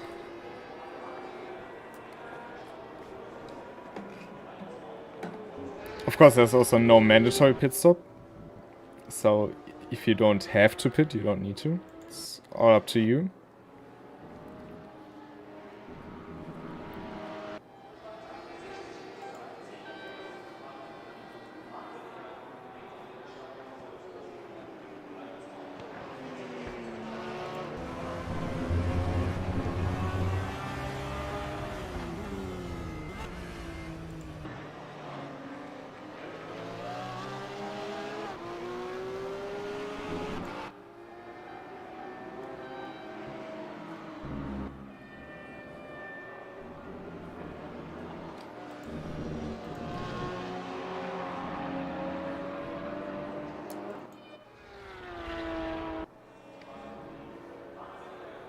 Seabox DB 1:44.4. Bigger Meisman last lap at 1:45.5. Sebastian Rossi still lapping 1:43.9. Gaspar Misch upped himself to 1:43.879, which is his best lap time of the race.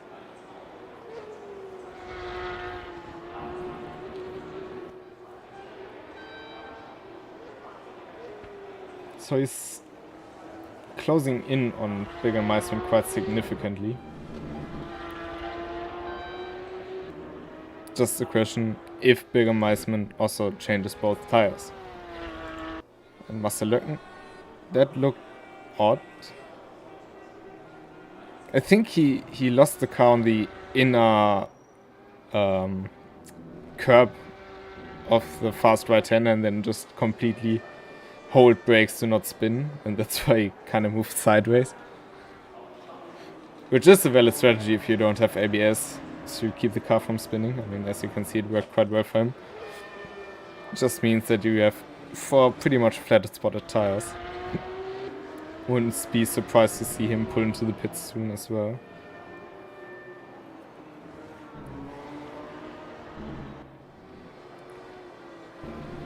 And he does so right now. So now he comes in the pits.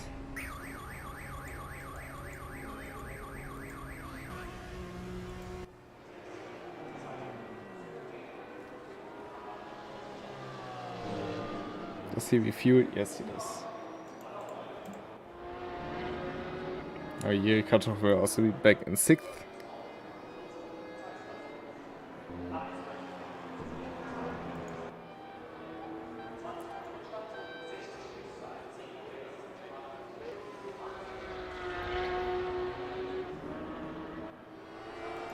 Marvin Mackenbach still pretty much 2.0 seconds behind Luca D'Amico.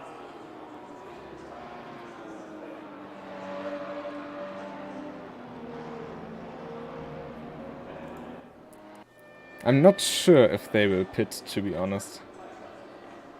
Will be a very close call.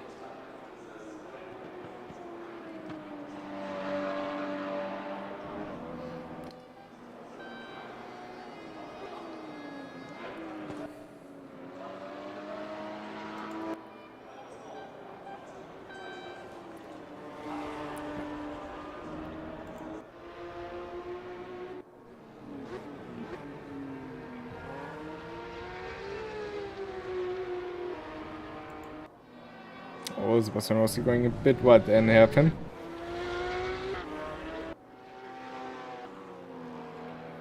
Last lap times of Luca D'Amico and Marvin Mackenbach also very close together. Mackenbach 0.06 of the second faster. That's pretty much nothing if you are 55 minutes into stint.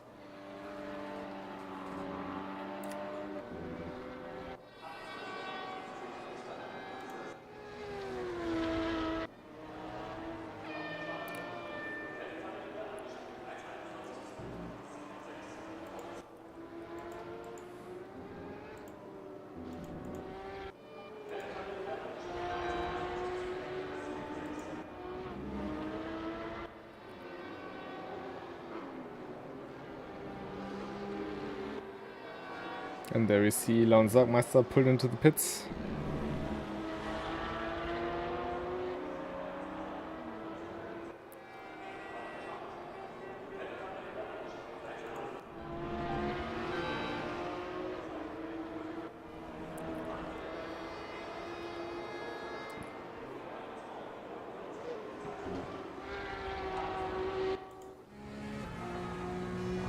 So no valid lap times last time around, so I can't give you any update on that, unfortunately.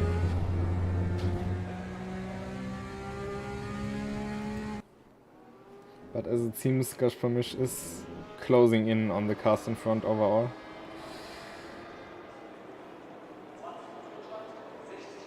And that in a pretty fast way.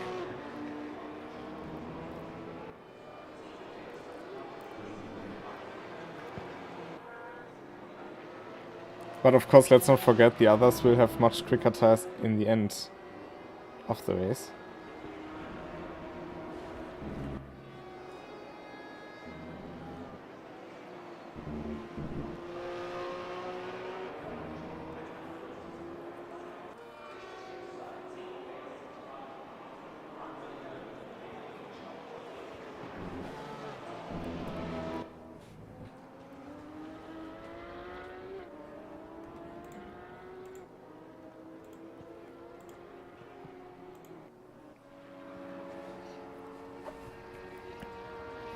Scotch Promish can't speak. Last lap time, 1:44.0, so he's still keeping up the pace. Meanwhile, Sven Mattenberg is letting sparks fly.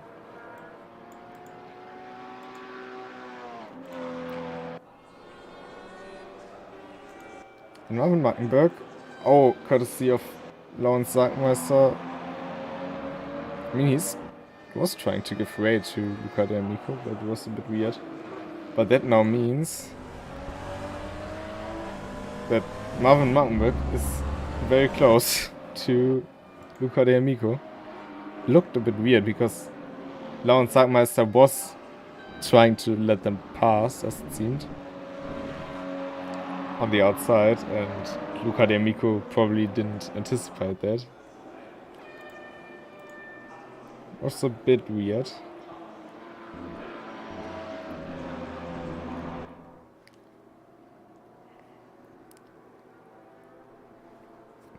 How much this will help Marvin Mattenberg, I'm not sure. Sargmeister is in the pits once again though.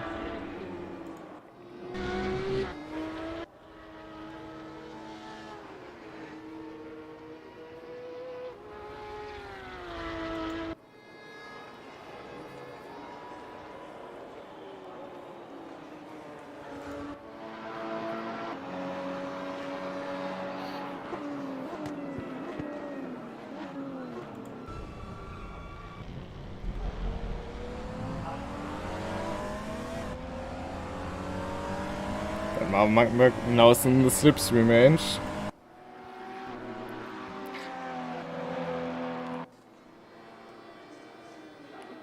Will be interesting to see if he will actually really go for it. Try to get in front. At the risk of using up his tires. Or if he will just use the situations to even let them have more tire life in the end, so by taking it easier now, building a gap again, to not be too much in the dirt here.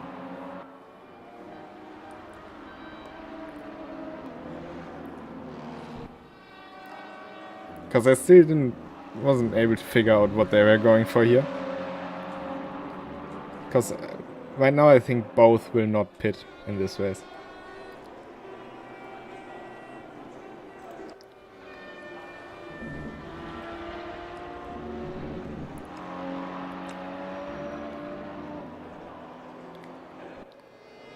Or at least, if they pit, they will only go for fuel. That I'm fairly certain about.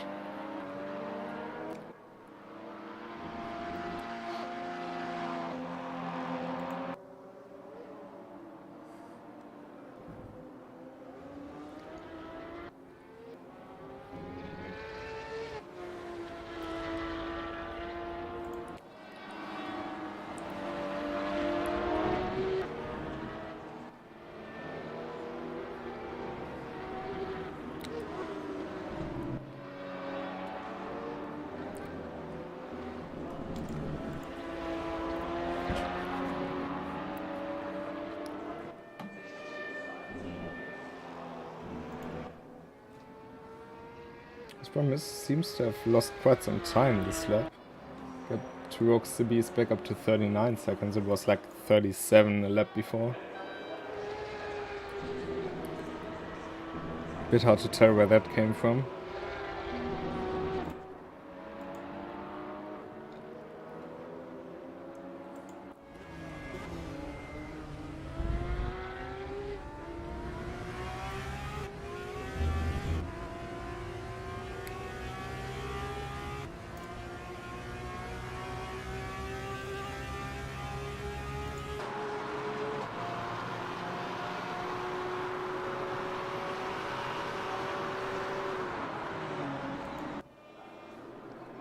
Seems like Mattenberg is not trying to build gaps, but he is trying to keep up. Because the gap is remaining and then is actually going down bit by bit. It's now 5 to 6/10.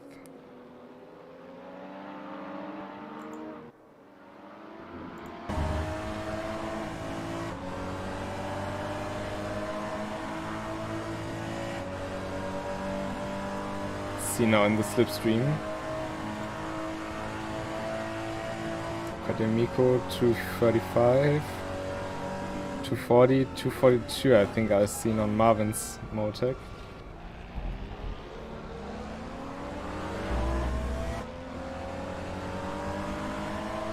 Oh, Gashfamish in the hairpin. That's not what he needed right now.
Again, the gap seems to stay fairly consistent.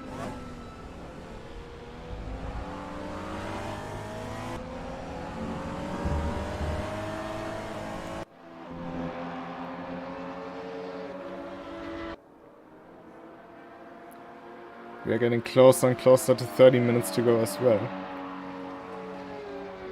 So we're nearly 2/3 down with the race.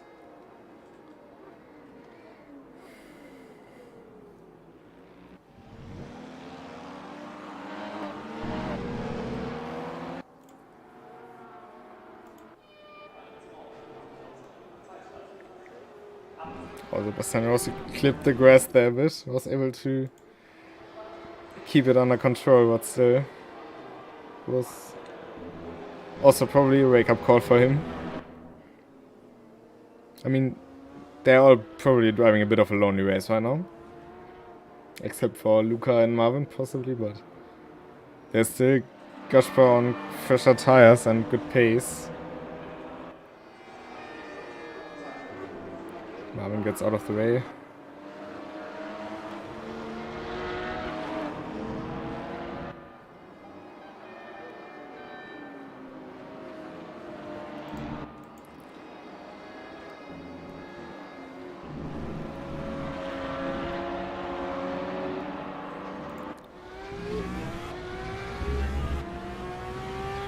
Somehow the gap is back up to 1.3 seconds.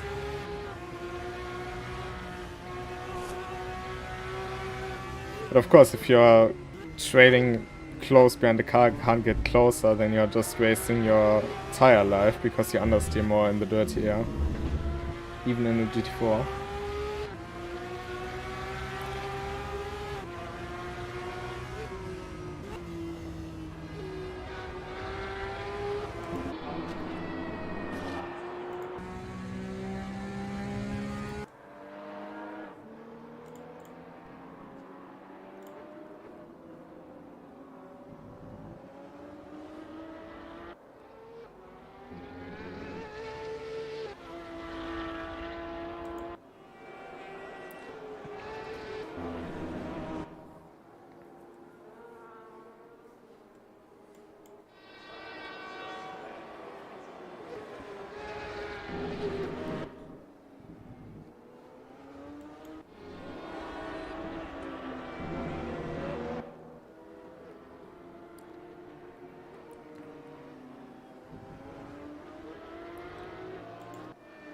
I think Colin also hasn't pitted yet, so he's yet to pit as well.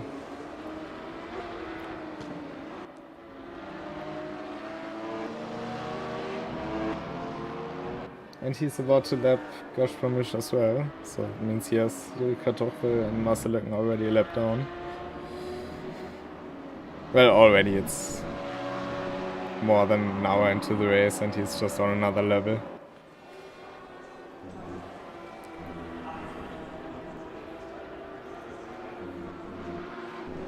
I mean, he also was pretty much fighting for the championship in the P Cup Trophy or the Porsche Cup Championship in Rank Championship against people like Enzo Filippo.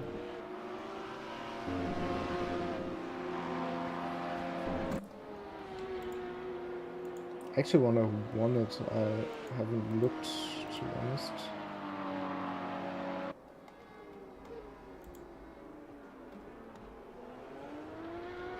Was Alessandro Ottaviani? I think you don't need much to say what kind of competition Alessandro Ottaviani is. Oh, and Birger Meisman into the wall out of the last turn. XCB passed. Just lost, as you can see, but Tarmax just lost rear end and then straight into the wall. Is there much damage to his car though? It doesn't seem like it.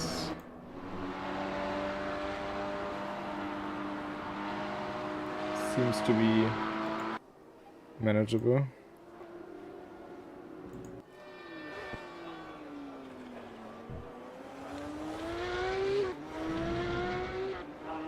But that of course means Gaspar Misch is pretty much passed when once Birger Meisman pits, if he pits.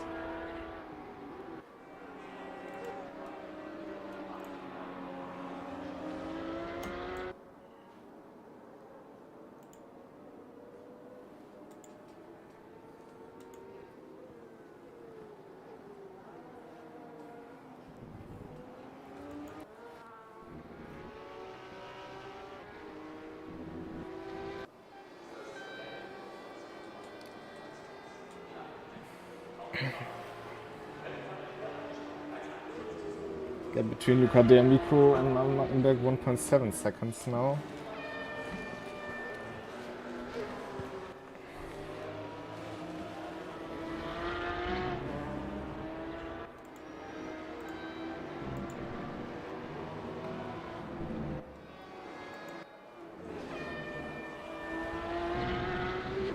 Hard to tell because of the livery if there's deformation on the front. Seems like there is a bit. Yeah, the front, like the middle left is a bit dented, and he goes into the pits right now. Oh, and into the gravel was a bit hot into the pits.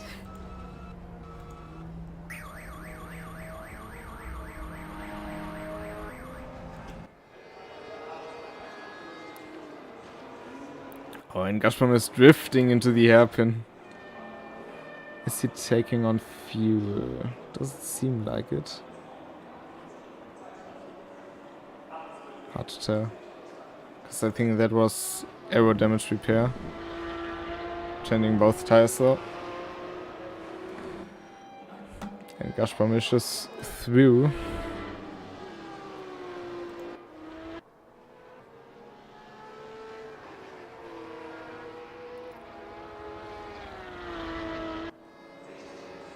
Gazprom actually has the fastest lap time out of all 992 Cup Porsches. With now in front of Colin, of course, leaving a few time marks on the track. So Colin is of course the fastest overall 911.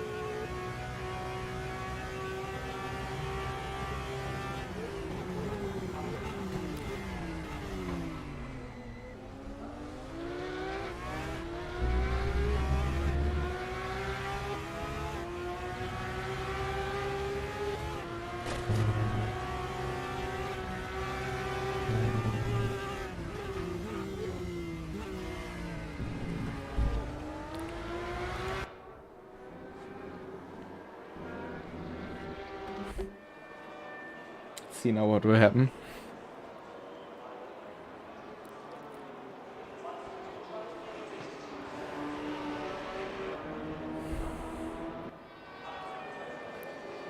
Bit interesting to see the cars floating over the curbs right now. It's of course not on their end, just on mine. Oh, and somebody's into the pits. Who is it? It's Dave Siska. I think it's his second stop. if I'm not mistaken.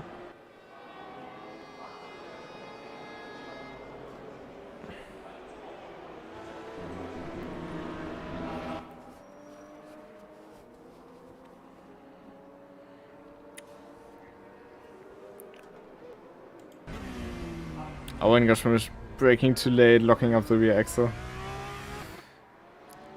Might get a neat slipstream here from Colin Blancmore to make up for it a bit, but lost him quite a significant amount of time.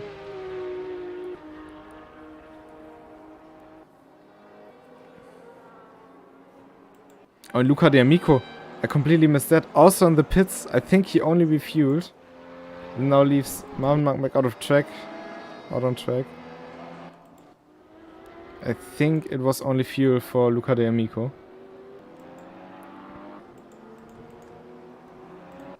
Now that will be interesting.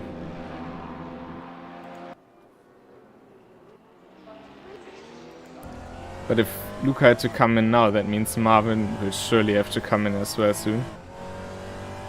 No matter how much fuel you save, you can't make up 26 minutes.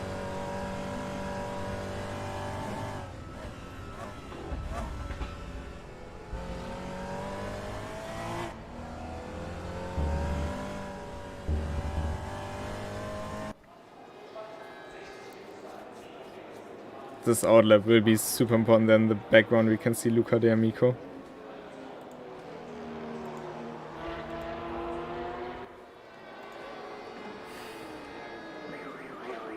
Somebody else came into the pits.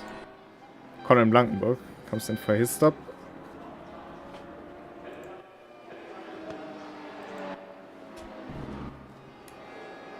And Blankenburg stays out for another lap. Of course, also with the advantage to have the lighter car. So that will be very interesting now.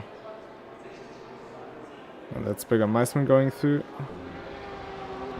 There we have Colin Blankenburg now coming out of the pits as well.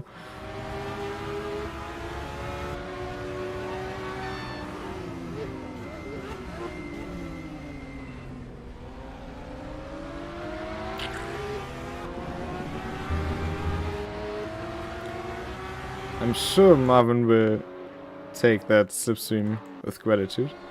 So Nackberg now in the pits. Also, I think, see if it's just fuel. Yep, only fuel for him as well. Kademiko already came through. Just being overtaken by Sebastiano Rossi, and this cost him a bit of time, I think. It's 20 seconds between the two of them.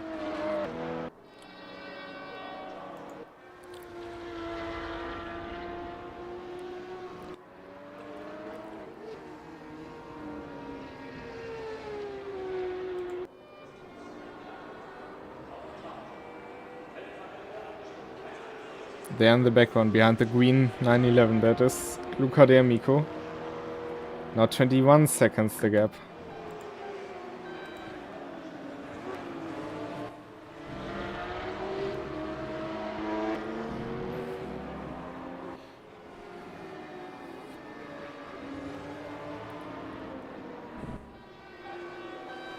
Is he coming in now? Yes, he is.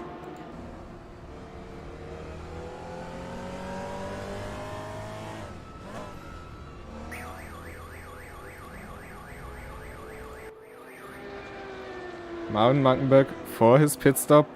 He also will have to refuel less than Luca D'Amico.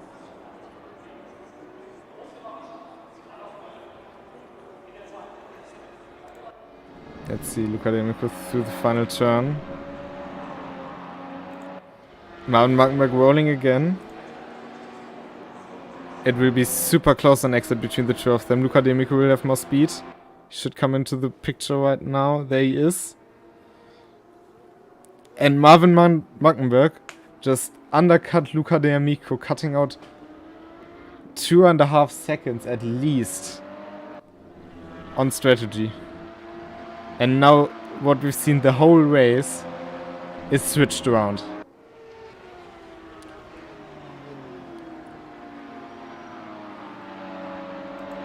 It's it's Marvin Markenberg leading in front of Luca D'Amico.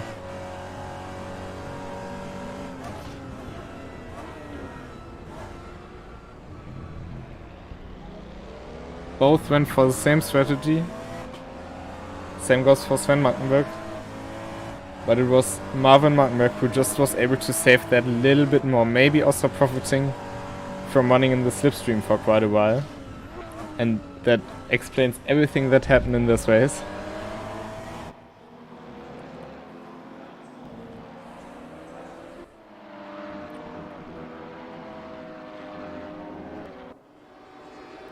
But now the end of the race will come down to pure speed and tire life.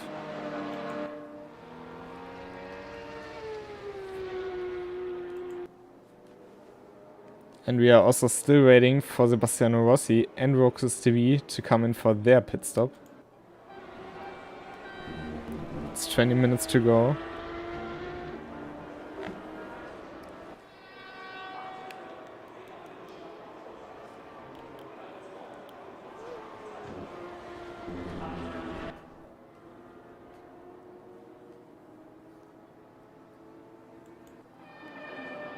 And Roxy, as I talk about it, just comes in right now. Let's see. It was around 39 seconds the gap to Gaspar.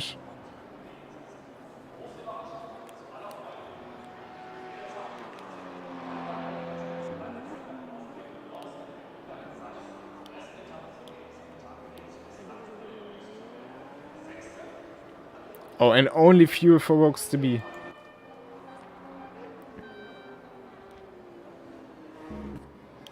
Now can Sebastiano Rossi do the same?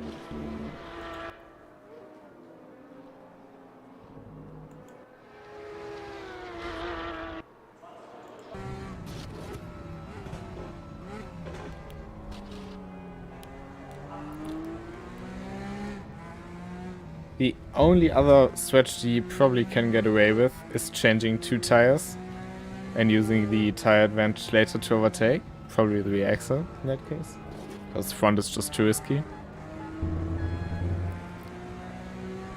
Because if he changes both, he will be too far behind Rokus to catch up. Even with fresh tires, it will just be too big of a difference.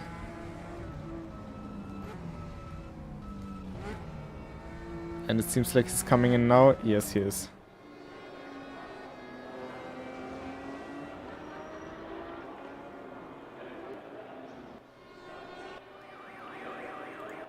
See, where's Rokus now entering the Motodrome.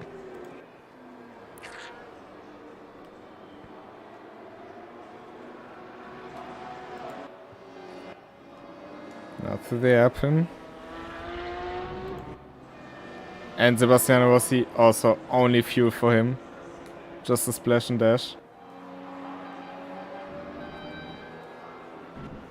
Oh, and Roxy loses the rear end. Catches it, doesn't lose too much time, but this will have hurt his tires again. But Roxy is again in 3rd position. Gaspar 16 seconds. That would be 1 second per minute he has to catch up to Rokus. He's still doing great lap times, 44.2. But that's a whole lot. Sure, the tires get a lot worse over the stint, but that's still a big amount. And right now, Marvin Markenberg is also winning the fight with Luca D'Amico. 1.2 seconds now. And we've only 18 minutes to go.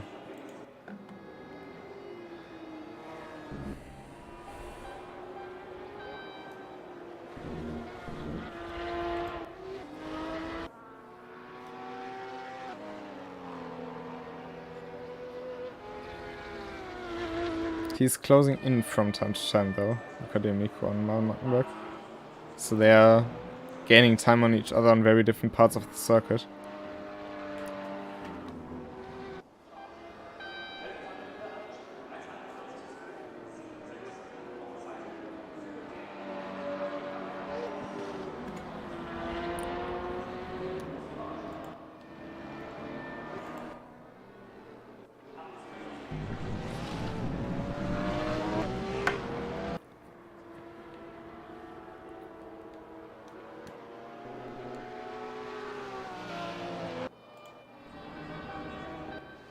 Colin Blanc, he is gaining a lot on Roxy though. Gap is now below 16 seconds. In every traction zone, in every braking zone, he's just gaining. But Roxy is also gaining on Sebastiano Rossi. Not that much, but he is overall. And we have 17 minutes to go.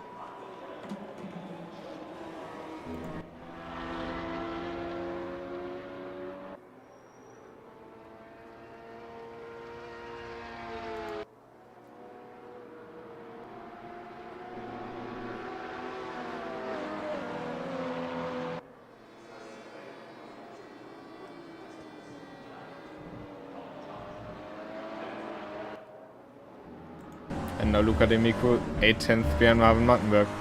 It will keep shifting back and forth. I wouldn't even be surprised to see a last lap shootout.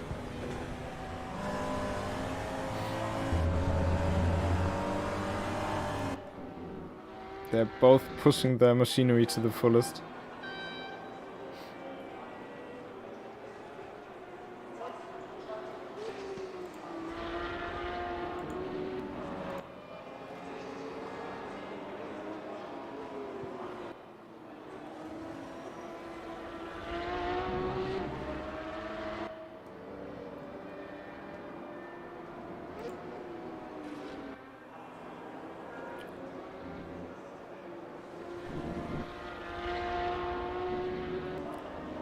So the gap came down by a second again. From Roxy to Gashpamish. That's not quite enough though. He needs to gain more time per lap if he wants to have a chance. Or hope that Roxy does another mistake.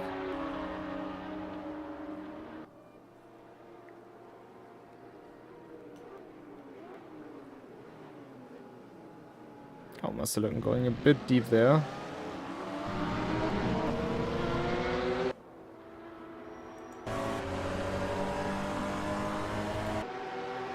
Sebastian Rossi also a bit stuck behind the two cars of them. Of course, that's the lead battle in the Cayman Trophy. You don't want to interrupt that.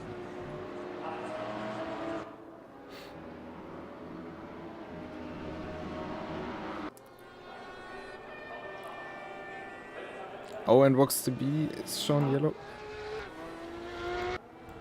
I'm not sure. Oh, it's Dave Siska in the Mercedes arena. So all good.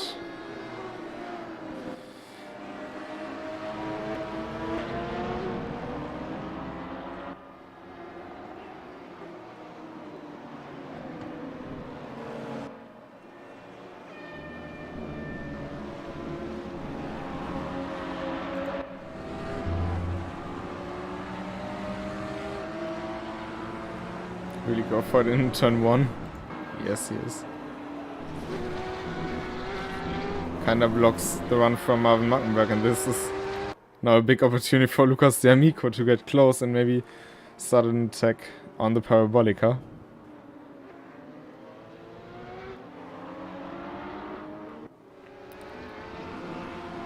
And we still have 13 minutes to go.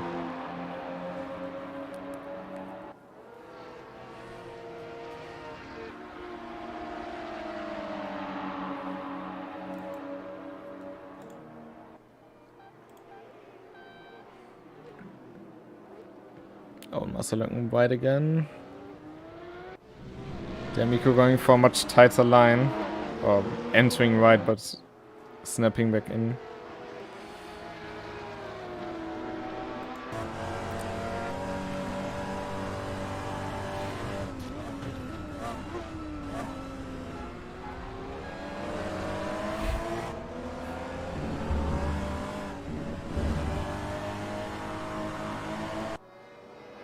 See. So there's no traffic, or no lapping traffic close behind. The next one is Roxy B. Oh, and Roxy B spins. In that moment. And where's Gashpamish? It's now in the Mercedes arena.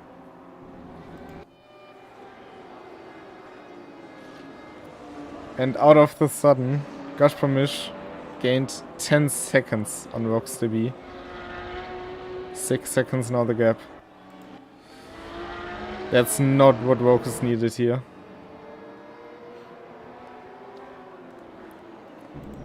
P2 he would still get the bonus VIP for being P2 in the Cup class. So they are fighting for prize here.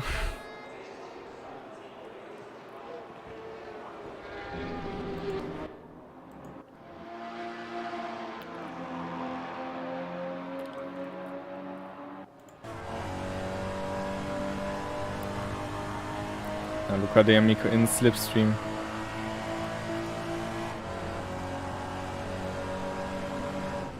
Three kph more.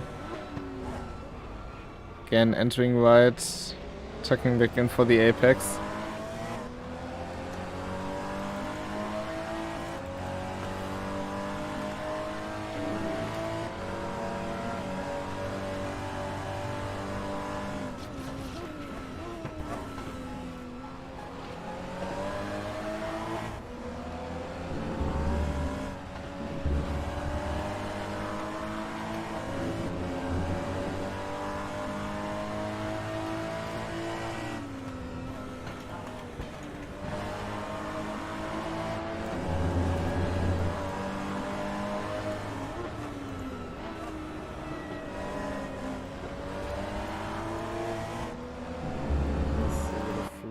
The exit of the Metrodrome again. It's such a tricky part of the track, especially in the old Cup car.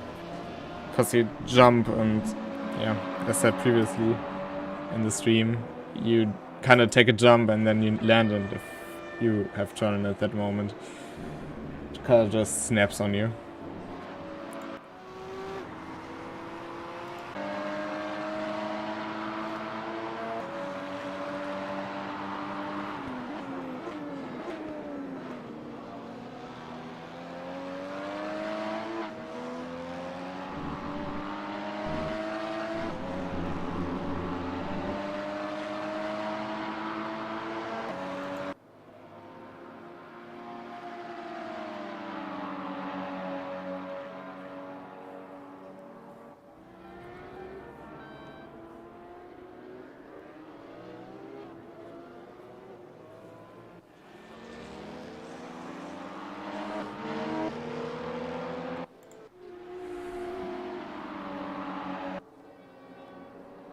And it seems like in about 2 to 3 laps, Rookster B and probably a lap after Gazpromish will close in on Marmak and Luca D'Amico.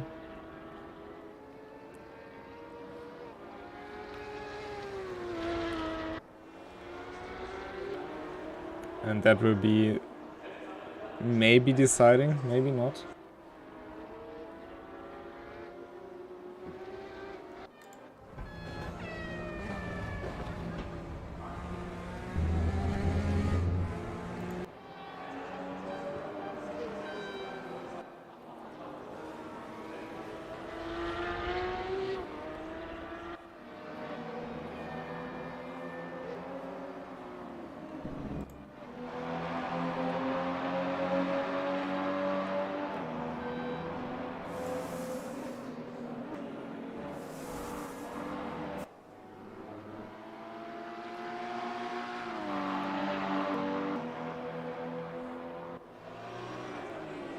It is close. It is super close between the two of them.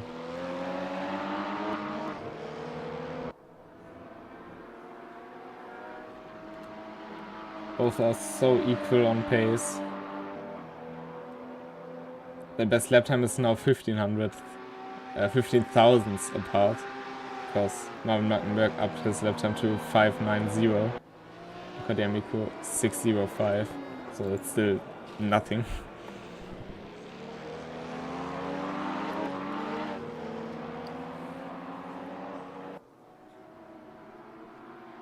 Gazpromish in the 4th second now. It kind of shifts back. Let's say 5 seconds.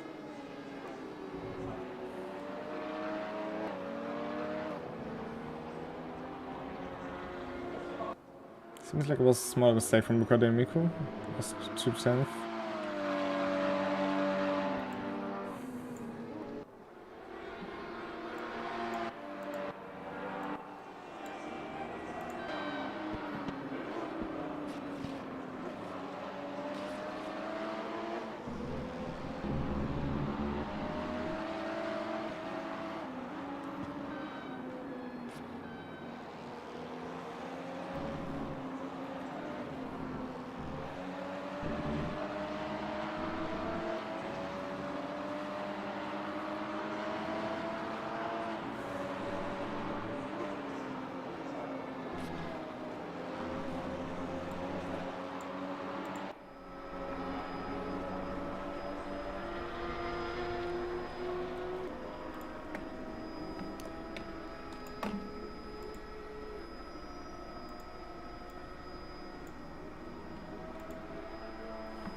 And there we have Roxy right behind the pair of them. We can also already see Gashpamish.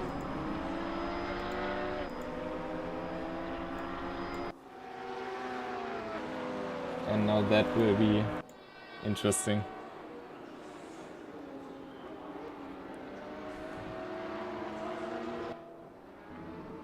Because also it will be in the Motodrome. Maybe he can overtake Luca D'Amico before that. Oh, goes very wide there. Checks Luca D'Amico on entry of the Motodrome.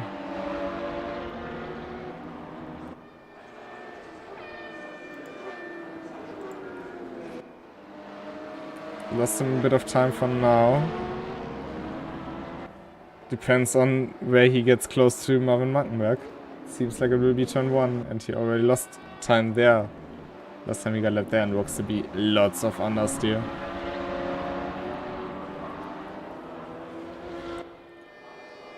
There in the background you can see Gashpamish. Less than 4 seconds now.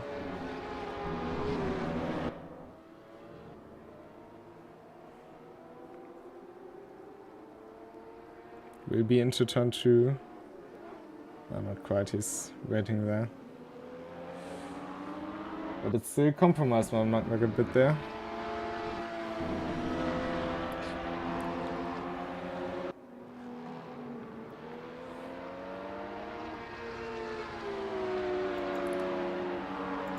But if that was the deciding blow to the fight, we will only see once Gashpamish gets past. He will be the last car to lap the Cayman duo.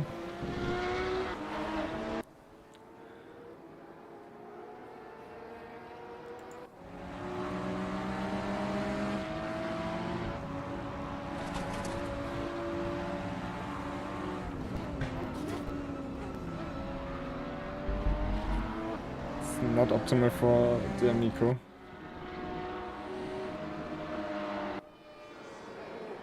Also not ideal for Gashpamish because he still has to make up 3 seconds to Rokus DB.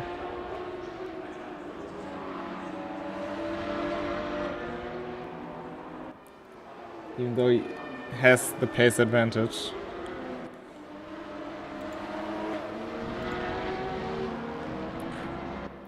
1.3 seconds, so lappings really didn't go into Luca D'Amico's favor here.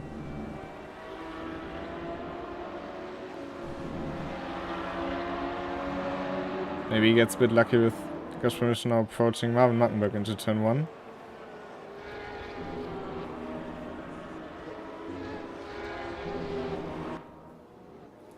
Didn't lose him quite enough time.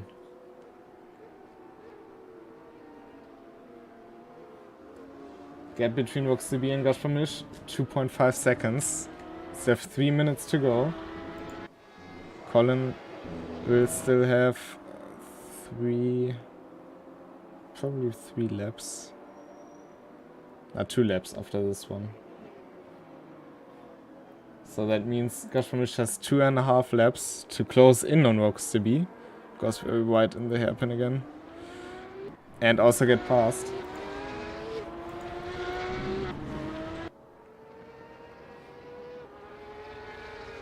Just also for the podium position, not to forget that. So to recap, Rox the B and Sebastiano Rossi both only refueled. They didn't change tires.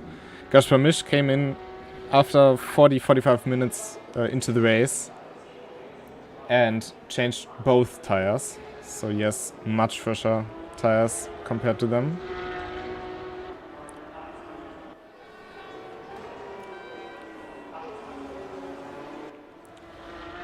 In the Cayman Cup, Marvin Mattenberg and Luca D'Amico, as well as Sven Mattenberg, all only went for fuel, but Marvin Mattenberg undercut Luca D'Amico by saving fuel before the pit stops. But Gaspar Misch is also starting to understay a lot, but he is sub 2 seconds. And if the race ends as it probably will, he will still have 2 laps.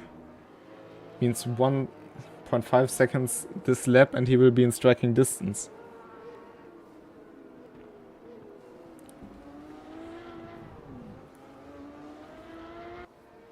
Oh, and Rox the B losing the end in turn 2. And that means I highly doubt he can close in on Gaspar Misch unless he does a mistake as hell as well. That Gaspar Misch is on the podium. We are entering the final minute of the race. And it seems like Luca D'Amico and Marvin Mattenberg will also have one more lap after this one, because the gap is a bit too big for Colin Blankenburg to lap them before the end of this lap, I think. But it will also be fairly close. There's 9/10 between Marvin Mattenberg and Luca D'Amico. But Luca D'Amico's strong suit is pretty much the third sector, I think.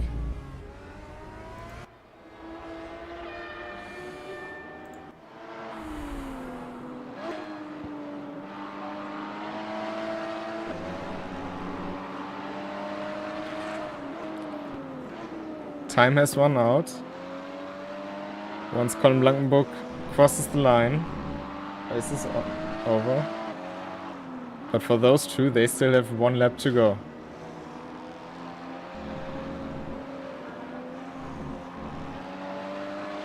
It's 8/10 between the two of them. But Colin Blankenburg comes out of the final turn, crosses the line and wins the 9/11 Cup Trophy and celebrates by crashing this beautiful car into the wall. You can also see Birger Meisman crossing the line in 5th, 4th in class. Congrats to him, and also Sven Mattenberg already on the podium for the Cayman Trophy. But let's focus on Marvin Mattenberg and Luca D'Amico. Will be far too big of a gap to do anything here. And unless something drastic happens, probably Marvin will have it. And Colin Blankenburg, as the first thing after crossing the finish line, reacts to my message in the news channel on the KCG Discord. That's usual. But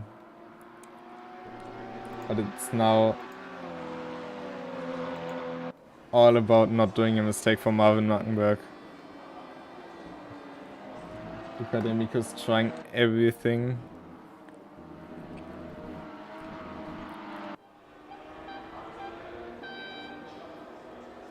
He's also trying to fly, but that doesn't help him here.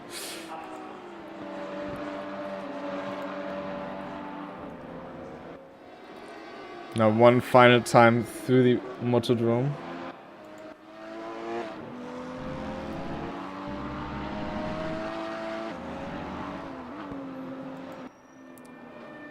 But after 100 minutes of racing, 100 minutes of fighting between the two of them, they were never more than 2.5 seconds apart from each other. It's Marvin Mattenberg on top, Luca D'Amico in second. Congrats to both of them. It was an incredible race they've driven.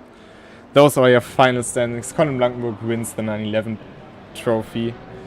in the 991.2 Endurance car, followed by Sebastiano Rossi, Gaspar Misch on the podium, Rokas Debi, Birger Meisman, all in the 992 Cup car, Jiri Kartoffel finishing 6th in the Endurance Cup, and Marcel Löcken, the last of the 911s, in the 991.2 Cup car. Still, congratulations for making it through in such a difficult car. And then in the Caymans, we have Marvin Mackenberg, Luca D'Amico, Sven Mackenberg, Dave Siska, and Laurenz Sargmeister. It was very interesting to watch. It was a bit dull. We didn't have too many cars on track here and there, but seeing the different strategies play out, and also the pretty intense fighting we had for this amount of cars was very cool. Congrats to everyone who made it through. I mean, everyone made it through, so congrats to everyone. Didn't have time to make drive of the day or anything. And also to have it come down to such a showdown, that is crazy to think about.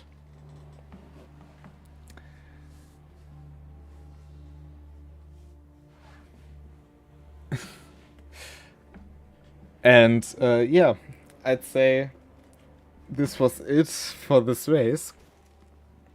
As said in the beginning of the race, I don't have anything prepared for the next one. I know what the next event is gonna be. I'm not sure when it will be, but yeah, you will know. I guess I will try to make an announcement together with the final results published after we go through incidents, even though there shouldn't have been too many this race. And I'd say thank you all for watching. Let me know what you thought about this combo, if it should return with a better BOP probably, because the BOP, I think it worked quite well, just a few cars being a bit out of range maybe. Also not helped by the update in between, of course. However, I hope you enjoyed watching, I hope you enjoyed driving, and see you all next time. If there are any questions, if you want to join, make sure to click the link in the description, the first one, and see you all next time. Goodbye.